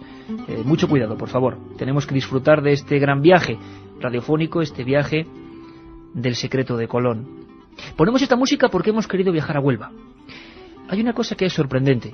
Desde luego, muchas veces en los libros de historia habitual, aunque hemos visto que también hay referencias, no se ha enseñado quién ha sido ese prenauta. Entonces, ¿por qué en Huelva, en un parque, hay un monumento a este predescubridor de América? ¿Por qué en pleno corazón de Huelva existe la estatua solitaria de Alonso Sánchez, el piloto? Un hombre que en 1479, al parecer, dejó muchos secretos y muchas pistas a Cristóbal Colón. Hemos intentado saber qué restos, qué pistas, qué documentos hay sobre este hombre en esa capital andaluza. Katia Rocha, buenas noches. Buenas noches. ¿Qué hemos encontrado? El nombre Alonso Sánchez de Huelva ha turbado desde hace siglos en cuanto repasan e investigan los oscuros años predescubridores de Cristóbal Colón. En cuanto a la educación, al sistema educativo que tenemos en España, es en segundo de la ESO cuando los alumnos estudian por primera vez el descubrimiento de América. Al menos así consta en el temario de la editorial Anaya, que es una de las más utilizadas y la que hemos consultado. Es con 14 años cuando se imparten los primeros conocimientos de Cristóbal Colón, porque no hay ninguna referencia, ni siquiera en hipótesis, de posibles antecedentes de los viajes marítimos al otro lado de nuestro viejo continente. Pero en Huelva, los alumnos les debe ser familiar este nombre de Alonso Sánchez de Huelva, aunque solo sea por lo que lo tiene en la estructura de su ciudad. Se puede visitar el Instituto Alonso Sánchez de Huelva, allí todos sus alumnos sabrán perfectamente quién es, está en la avenida Pío XII sin número. También existe el Parque de Alonso Sánchez, uno de los lugares más visitados por sus impresionantes vistas de la ciudad de Huelva, y dentro de ese parque está el monumento a Alonso Sánchez. También existe una calle, está al final del Paseo de Santa Fe, es la calle Alonso Sánchez o calle Puerto, que poseía uno de los aljibes más bonitos de Andalucía. Además, y como dato práctico, allí está la Oficina de Información al Consumidor. Por lo tanto, amigos, no estamos hablando de un cuento, ni de una leyenda. Y si no, que se lo pregunten a quienes viajan a Huelva, quienes estudian en ese instituto, quienes pasean por su parque, quienes ven esa figura. Son, nunca mejor dicho, los grandes enigmas de la historia. Por lo tanto, el más famoso grito de la historia, el que da Rodrigo de Triana, venía con información privilegiada. ¿No era una cosa casual? ¿Quién sabe? 87 tripulantes de aquel viaje, el primer viaje supuesto, por supuesto, de Cristóbal Colón, porque desde luego la historia del prenauta daría un giro importante a toda esta historia bien conocida. Los 39 de la Santa María, los 26 de la Pinta, los 22 de la Niña. Esos hombres veían en Colón a un auténtico adivino, a un auténtico hombre que se adelantaba a lo que estaba por venir. En algunos de los lugares incluso les anunciaba, por ejemplo, que ahí estaba Sabá. Incluso tenía los regaños Cristóbal Colón de decir que desde ese lugar él tenía información de que habían salido los Reyes Magos. Incluso también Cristóbal Colón aseguraba que un poco más allá se iban a encontrar con una mina, con unos chorros gigantescos que caían desde las montañas, con unas ensenadas. ¿Os imagináis la cara de aquellos pilotos? ¿De aquellos marinos? ¿Cómo Colón tenía conocimiento de todo eso? Otra de las cosas, tantas, que envuelven la figura brumosa de don Cristóbal, es su libro sobre las profecías. Vamos a conocerlo. Las primeras traducciones de este libro las publicó el gobierno italiano con motivo de la conmemoración del 4º centenario del descubrimiento de América. Se trata de un documento escrito en latín y en castellano del siglo XV, en el que se resalta el profundo conocimiento que Colón poseía de la Biblia. Entre su contenido se encuentran una carta que Colón envió a Fray Gaspar de Gorricio, monje cartujo del monasterio de Santa María de las Cuevas de Sevilla. También hay varias citas sobre las maneras de entender las Santas Escrituras, una carta de Colón a los Reyes Católicos y algo que sorprendió a los investigadores cuando analizaron el texto. Colón narra la visión de 2 eclipses, uno en 1494, que observó desde la Española, y otro en 1504, cuando se encontraba en Jamaica. En los textos se deja claro que es devoto de San Juan Bautista, al que dedica incluso un poema titulado Gozos de San Juan Bautista. Según los estudiosos, Colón escribió el libro de las profecías con la intención de presentarse como elegido por Dios para llevar el cristianismo al fin de la tierra y obtener allí el oro necesario para reconquistar Jerusalén. Más enigmas, misterios. Sabéis que Cristóbal, su nombre sí es que era el suyo, porque su firma es todo un misterio también. Hay quien dice que ocultó su propia identidad. Es algo correlativo al mito de Cristóbal, del cristianismo bien conocido, ese gigante que pasa la fe, el cristianismo, por un río, de un mundo a otro. Qué curioso que tuviera el mismo nombre el hombre que hizo eso realmente en aquel 1492 o antes. El profesor de Historia emérito de la Universidad de Salamanca, el historiador Manuel Fernández Álvarez, una auténtica institución, nos habla de que quizá entre 1479 y 1492, con los datos del piloto desconocido del prenauta en la faltriquera de Alonso Sánchez de Huelva, Colón emprendió un primer viaje. Si no, es imposible tener tal detalle en esa primera aventura oficial. Le escuchamos. Por lo tanto, aquí sí que parece que había una prueba indirecta de que Colón, para estar tan seguro, es que lo tenía como muy cierto. ¿Y por qué podía tenerlo como muy cierto? Porque él tenía una prueba segura, indiscutible.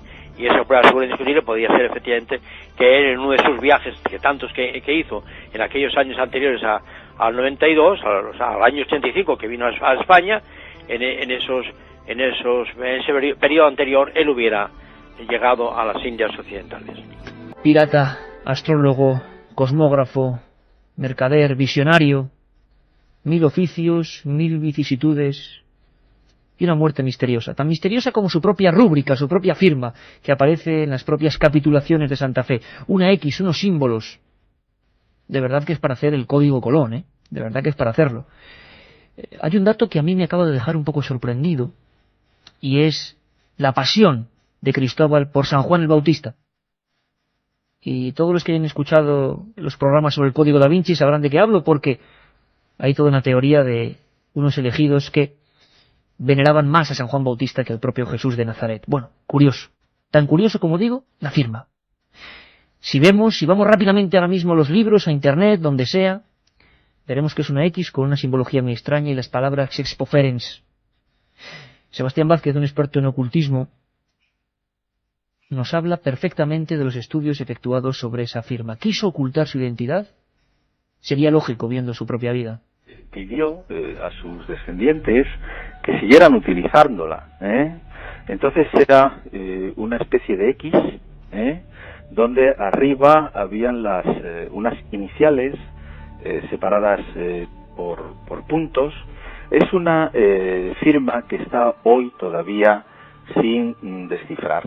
Pero ya incluso en el propio nombre de Cristóbal, suponiendo que él se llamara así, es decir, que él no hubiese cambiado su propio nombre, si recordamos en la tradición cristiana, Cristóbal es aquel gigante que sobre sus hombros coge a esos viajeros para cruzar unas aguas y cruza al niño Jesús, el famoso milagro de Cristóbal. Es decir, es muy curioso que este personaje que realmente lleva al cristianismo, lleva al Cristo desde un lado a otro del océano, tiene el mismo nombre mítico que en la tradición cristiana, de ese personaje gigantesco que hacía también ese periplo. Han encontrado esos restos de naves vikingas del siglo X y XI.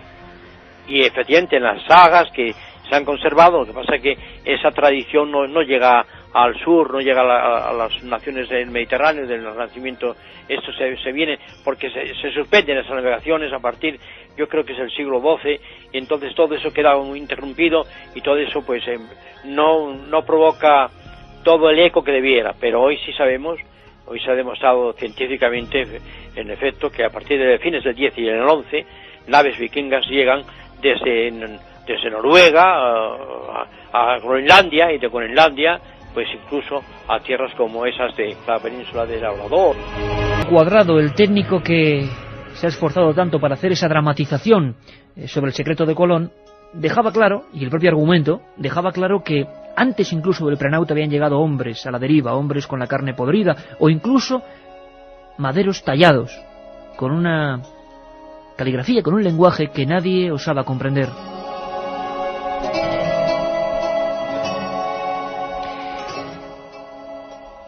Zheng He, con 800 pilotos chinos, según el oficial británico de la Armada Gavin Menzies, autor del libro 1421, llegaron allí a esas costas.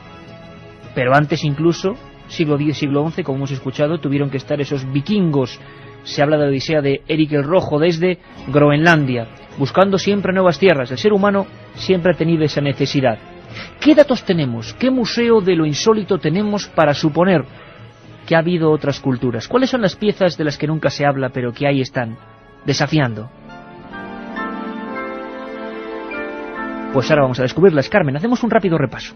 Vamos con algunas de ellas. En 1964, en Terranova, se hallaron los restos de un posible campamento vikingo. Aparecieron una forja de características normandas y fragmentos de madera que, tras ser datados mediante el método del carbono 14, dieron una antigüedad de 1000 años. Años más tarde también fueron encontradas monedas romanas acuñadas en tiempos de Augusto, Constantino, Honorio y Teodosio. Fueron halladas en México, en Venezuela, en Costa Rica y en Ecuador. Vamos con más monedas, estas encontradas en 1979 en unas ruinas indias del estado de Maine. Se encontraron acuñadas en Noruega entre el 1065 y el 1080, y esto demostraría la visita otra vez de los vikingos antes del descubrimiento de Colón. En mayo de 1980, la revista Science Digest publicaba los hallazgos del profesor Barry Feld de la Universidad de Harvard. Se trataba de una serie de inscripciones y un barco tallados en una roca de Moon Hope, en Rhode Island. escrito en caracteres púnicos. Se puede leer: esta roca es el saludo de los marinos de Tartaglia. En 93 en México se produjeron varios. Al parecer este mapa le fue entregado a Martín Alonso Pinzón por un familiar del Papa Inocencio VIII en una visita que este marinero hizo a Roma. Además del mapa, Pinzón pudo recibir un escrito que decía: navegarás por el mar Mediterráneo hasta el fin de España, y allí, al poniente del sol, entre el norte y el mediodía, por la vía temperada hasta 95 grados del camino, hallarás una tierra de Cipango, la cual es tan fértil y abundosa que con su grandeza sojuzgarás África y Europa. Es increíble, es el Museo de lo Extraño que está ahí, se le haga caso o no, y nosotros estamos para contarlos. Por cierto, ¿cómo fue el fin de Colón? Todos los honores, en un momento dado, al final de su vida, indigente, casi mendigo, a pesar del poder que tuvo, se los llevó otro nombre, Américo Vespucio. Un momento sin duda creo que duro para don Cristóbal. Han sido descubiertas y conquistadas nuevas tierras en nombre de Castilla y Aragón en el año de 1492. Como sabe muy bien vuestra Alteza, la Universidad de Salamanca siempre ha defendido la teoría de la existencia de territorios desconocidos en Occidente. Castilla, por la gracia de vuestra Alteza, ha confirmado ya a toda la humanidad la existencia de un mundo nuevo. Terra incógnita. Ese continente fue descubierto en primer lugar por un marino enviado por vuestra Alteza. Su nombre, Américo Vespucio. Os aseguro que cuando uno se adentra en la vida, en los escritos, en las disputas que hay todavía sobre Cristóbal Colón, se emociona. Es un personaje digno de 1 y 1000 estudios. Por cierto que uno de los últimos es el de Miguel Botella, antropólogo forense de la Cátedra de Antropología de la Universidad de Granada. Todo el que se acerca a algo de Colón acaba hipnotizado por su encanto, y si no, escuchar al profesor. Pues los huesos llegaron el mismo día que se sacaron de la Catedral de Sevilla y se trasladaron a la Universidad de Granada, donde me hice cargo en el laboratorio de antropología de hacer su estudio. Realmente, bueno, hay que decir que fue muy emocionante abrir aquello, poder tocar los huesos presuntos del almirante. En fin, creo nunca había soñado con tener eso. Nuestra particular embarcación vaya camino a puerto. Esperamos que hayáis disfrutado con esta otra historia, pero otra historia con historiadores, antropólogos, forenses, no una historia legendaria, aunque ¿dónde está la línea que separa las leyendas de los hechos reales? La firma de Colón, su pasado, lo que aparece en las capitulaciones de Santa Fe y sobre todo esa sombra, mucho más importante que de dónde era Colón y de historias de apropiarse de un personaje de este tipo.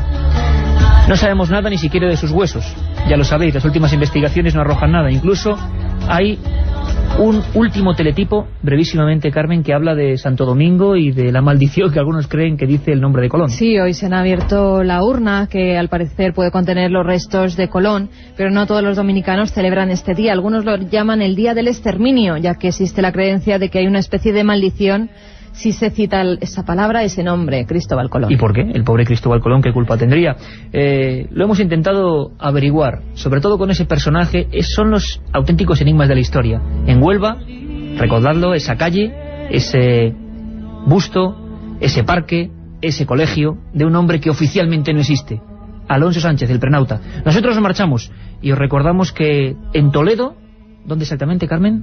En el convento de San Pedro Mártir estaremos el 29. Día 29. El 22 de octubre nos vamos hasta Alicante, la universidad. En el Paraninfo realizaremos el programa ante el público. Y por último, el día 5 de noviembre estaremos en Vitoria, en el Centro Cívico Europa. Poneos por favor en contacto con la cadena SER local de cada sitio y queremos estar con vosotros para vivir aventuras como la de hoy. El gran secreto de Cristóbal Colón. Nos vamos, que ya está aquí Carlos Llamas y todo su equipo. Un abrazo muy...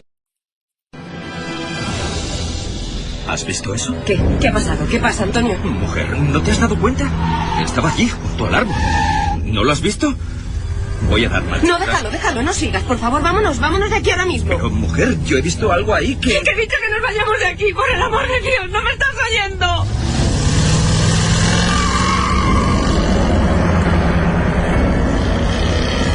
El matrimonio, regresando de sus vacaciones, circulaba por la vieja Nacional 5. Eran ya cerca de las 3 de la madrugada, y ambos, aunque solo fuera por una fracción de segundo, habían visto lo mismo.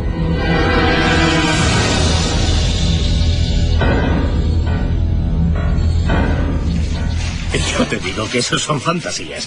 ¿Cómo demonio va a haber una mujer ahí a esas horas bajo la tormenta? Tú lo que pasa es que te habías pasado con el champán. Que no, que ya sabes que no bebo, Ruiz. No me vengas con tonterías. Estaba allí y yo la vi. Estaba mirándonos fijamente, muy cerca del arcén. Mi mujer desde entonces tiene pesadillas. Esa noche se puso muy nerviosa porque la vio como yo. En un primer momento no quiso decírmelo, pero fue al parar cuando le entró la histeria. Yo miré hacia atrás por el espejo y no lo sé. Había algo. Era como un traje blanco moviéndose. Un traje roído, como de mendiga, lleno de manchas. Creo que era una mujer con el pelo mojado. Dios. Lo que no puedo olvidar es la cara alargada, huesuda, acercándose entre la oscuridad. Es algo que no se me va de la mente. No se me va. Caramba, Antonio, no te pongas así. La verdad, yo bromeaba, pero te juro que no quería. Estaba bajo el árbol y juraría que lo que acunaba era un niño. La vi como en un flash, en el momento de dar las largas. Estaba allí, Ruiz, te doy mi palabra que estaba allí y que quería decirnos algo. Pero seamos lógicos. Quizá fuese una vagabunda, alguien perdido en mitad de la lluvia. Tampoco es demasiado extraño. Es que había algo más. Algo que no estoy seguro de si es imaginación mía, porque ni siquiera se lo he querido preguntar a mi mujer. Pero vi algo que le caía por las piernas. Algo que me dio la impresión que era sangre. Como si aquella mujer perdida acabara de ser acuchillada o asesinada allí mismo. Durante varias noches Antonio Beltrán no pudo conciliar el sueño. Más de una vez estuvo tentado de coger el coche y acercarse de nuevo a aquel lugar en mitad de la madrugada. Pero al final algo, quizá el instinto, le hacía desistir. A pesar de ese miedo, su curiosidad iba creciendo, al mismo tiempo que el silencio de su esposa se hacía cada vez más profundo y distante. ¿Qué te ocurre, mujer? Te veo muy desmejorada. Nada, tómate el café. Son esos sueños que no me dejan en paz. ¿Sueños? ¿Y qué es lo que sueñas, querida? Tú también lo haces. Me he despertado varias noches y te he visto hablando solo. Es como si los dos estuviésemos soñando lo mismo desde aquella noche. Por favor, basta ya de seguir con esa historia. Lo que vimos fue un simple reflejo. Mira, he leído en un libro que los científicos tienen una explicación para estos efectos. La lluvia, los faros del coche y el asfalto producen una especie de... Lo que tú digas. Me vuelvo a la cama. La necesidad de saber quién era aquella extraña mujer y qué hacía allí crecía cada vez más en el interior de Antonio Beltrán. Al mismo tiempo era consciente de que casi todas las noches algo se cruzaba en sus sueños, una y otra vez, con gran definición. Era sangre, viscosa sangre humana, chorreando en un reguero carretera abajo, hasta humedecer la tapia blanca. No te negaré, querido amigo, que más de uno de los soldados han visto lo mismo que tú. ¿Pero exactamente en el mismo sitio? Junto a la vieja tapia, bajo el árbol, allí mismo. El despacho del sargento Arias era austero y viejo. Desde la ventana podía verse la carretera y el punto exacto del que estaban hablando. La amistad forjada desde hacía más de 30 años y los rumores que circulaban por una ciudad como Badajoz habían llevado a Antonio hasta allí. ¿Y es verdad lo que cuentan del soldado aquel que una noche... Tan cierto como este informe. Ahí lo tienes. Pero, por favor, que esto quede entre nosotros. Ya ves que aquí callar una historia es difícil. Te aseguro que me expedientarían si cuentas esto a alguien o se entera algún superior. Todo el mundo guarda silencio sobre la portuguesa. Pero en estas hojas aparecen más testigos. ¡Santo cielo! Toda esta gente la ha visto desde que aquel chico... por cierto, has dicho la portuguesa. Aquí se cuenta una historia muy antigua, quizá de los años 40, de una mendiga que fue atropellada justo ahí. No se encontró el cuerpo ni al culpable, pero parece que una mujer embarazada no fue socorrida y quedó allí desangrándose con el bebé en las entrañas durante toda la noche. Una noche de tormenta. Eso dicen, una noche de perros. Y desde entonces, toda esa gente que aparece en estos informes ha venido a la base a denunciarnos lo mismo, la misma aparición. Bueno, sobra decirte que todo esto se guarda en ese mismo cajón y de aquí ya no sale. ¿Y esta foto? Dios, ¿esto qué es? Para Antonio fue un gran impacto encontrarse con aquella imagen de una cabeza destrozada, como si fuese una sandía reventada contra el asfalto. La fotografía en blanco y negro, adjunta al grueso expediente, mostraba además el cañón de un fusil que se asomaba como una sombra. José Mateo Cano, 20 años, suicidio. Un tiro en la boca en esa garita que ves ahí. Pegada a la carretera y al árbol. El rincón de la Portuguesa, para hablar claro. Sus compañeros nos confesaron que andaba muy nervioso siempre cuando le tocaba hacer guardia allí. A alguno le había hablado de un sonido como una risa que poco a poco se hacía más audible y que salía desde los arbustos del otro lado de la carretera.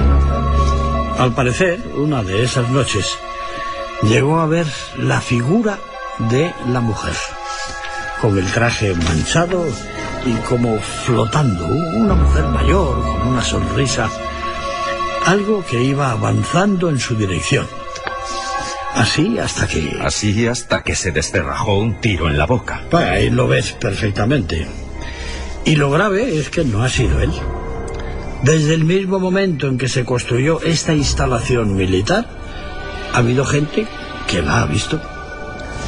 Una noche de hace un par de años, 3 soldados abrieron fuego contra una figura que avanzaba en la oscuridad. Y justo antes de aparecerse, también habían escuchado un misterioso sonido, como un llanto.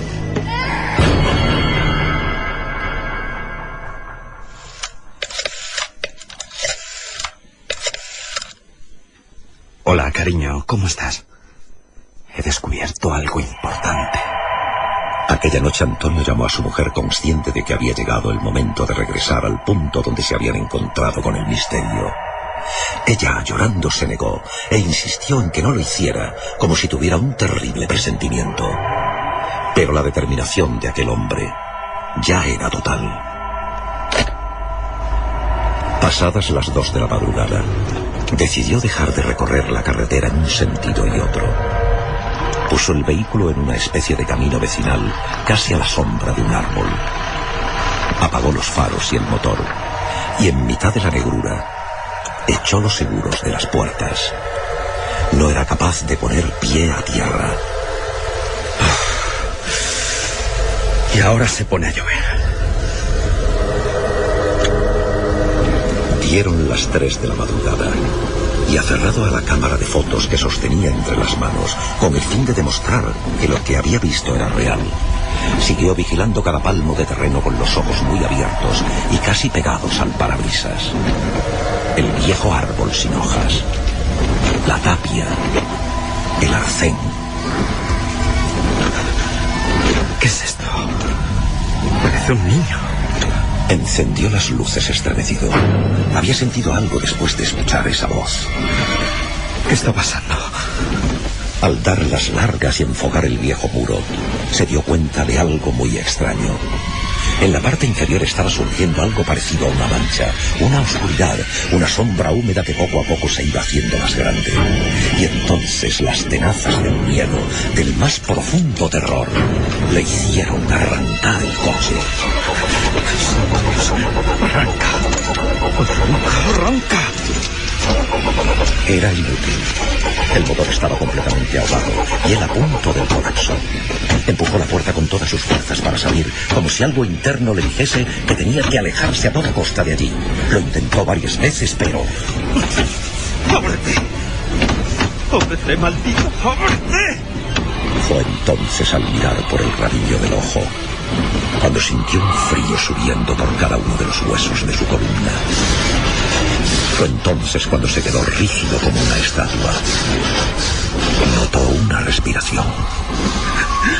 respiración helada en su nuca.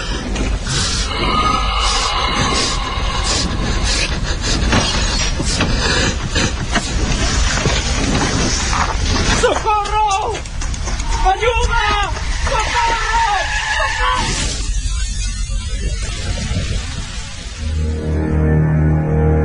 Antonio Beltrán vio algo antes de morir atropellado en mitad de la vieja carretera nacional.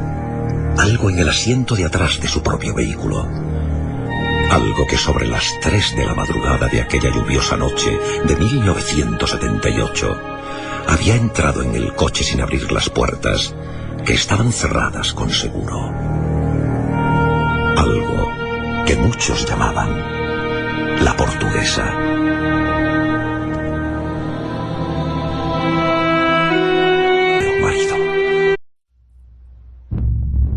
Cerca de la cumbre del macizo del Canigó hay un destartalado albergue llamado Coma de Vaca, que se ha quedado viejo a fuerza de no ser visitado por los montañeros.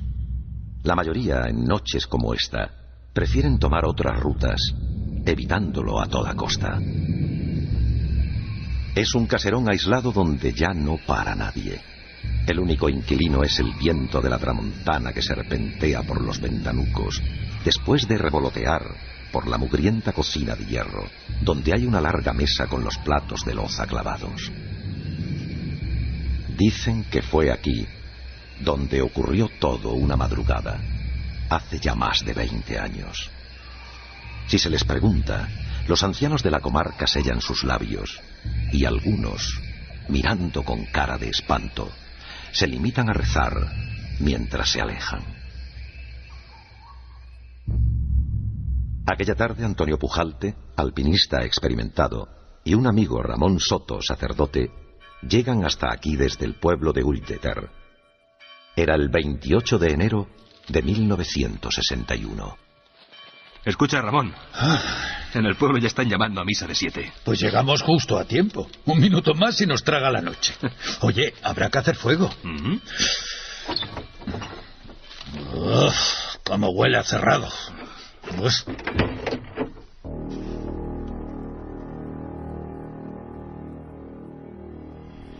El inicio de la noche transcurrió tranquila.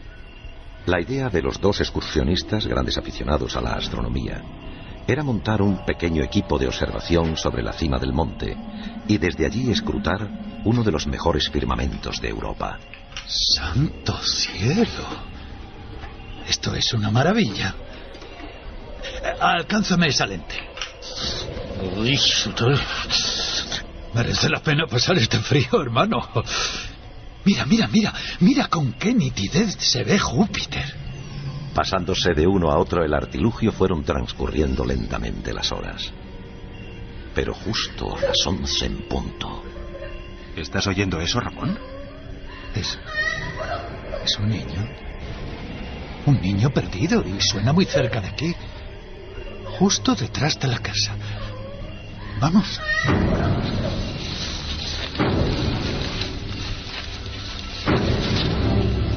Juraría que era aquí, pero a esta temperatura y con este río casi al lado. ¿Cómo demonios va a haber aquí un niño?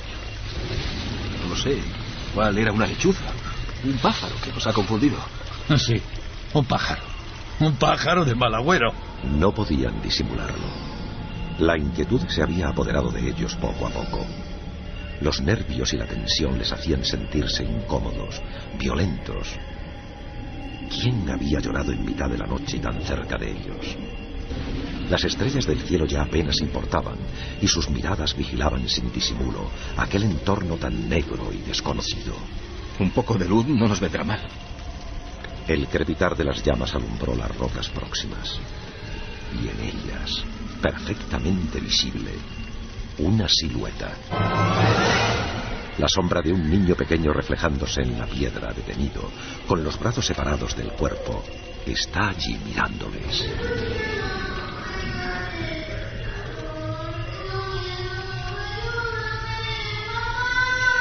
Ahí hay gente rara.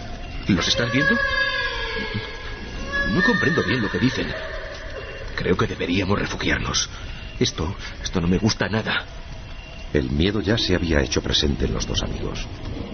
Ambos sabían que aquello no eran personas corrientes, y casi a la carrera abrieron el portón de la casa. ¿Qué es eso? ¿Quién anda ahí? ¡Enciende la linterna! ¡Enciende la linterna! Nadie respondió. Por un momento el haz de luz se volvió a topar con la misma pequeña silueta. Pero tan solo duró lo que dura un abrir y cerrar de ojos. Ya no estaba. Y tan solo una risa maliciosa se filtró lentamente desde el exterior. ¡Santo Dios! Es un niño pequeño. ¿Qué demonios hace aquí un niño pequeño? ¿Por qué se refleja su sombra aquí si no hay nadie? Nos vamos a volver locos. Dios, parece que ya ha parado. Estaban llamando a la puerta. Golpes muy débiles. Pero podía haber entrado y no lo ha hecho. No hay pestillo. Bueno, quizás solo quería asustarnos. Ven, corre. Ayúdame a arrastrar este mueble. Igual es que no llegaba al pomo.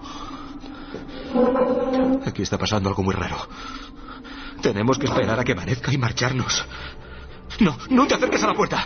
No te acerques. Quizá fuese un animal. Un lobo. Yo qué sé. Bueno, no nos dejemos llevar por el pánico. Vamos a morir de un infarto. Ayúdame, hombre.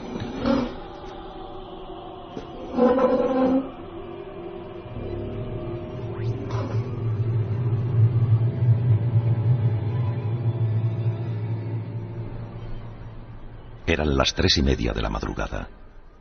Entonces comprendieron que quizá la idea de pernoctar allí en mitad de la nada y sin comunicación alguna con la civilización había sido un gran error. De pronto, algo comenzó a escucharse. ¿Oyes eso? ¿El qué? ¡Calla! Hay alguien ahí arriba. ¡Santo Dios!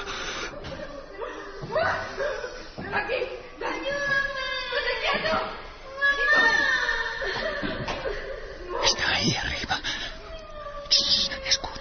Escucha.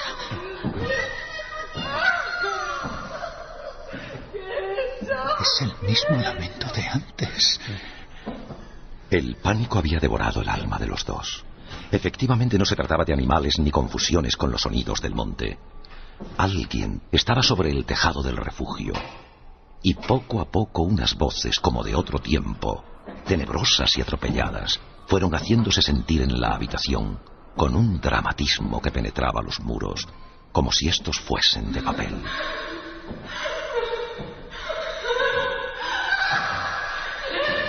Durante toda la noche los dos amigos asistieron a esa extraña escena, a unas voces que quizá revelaban alguna verdad olvidada en aquel lugar y que clamaban venganza.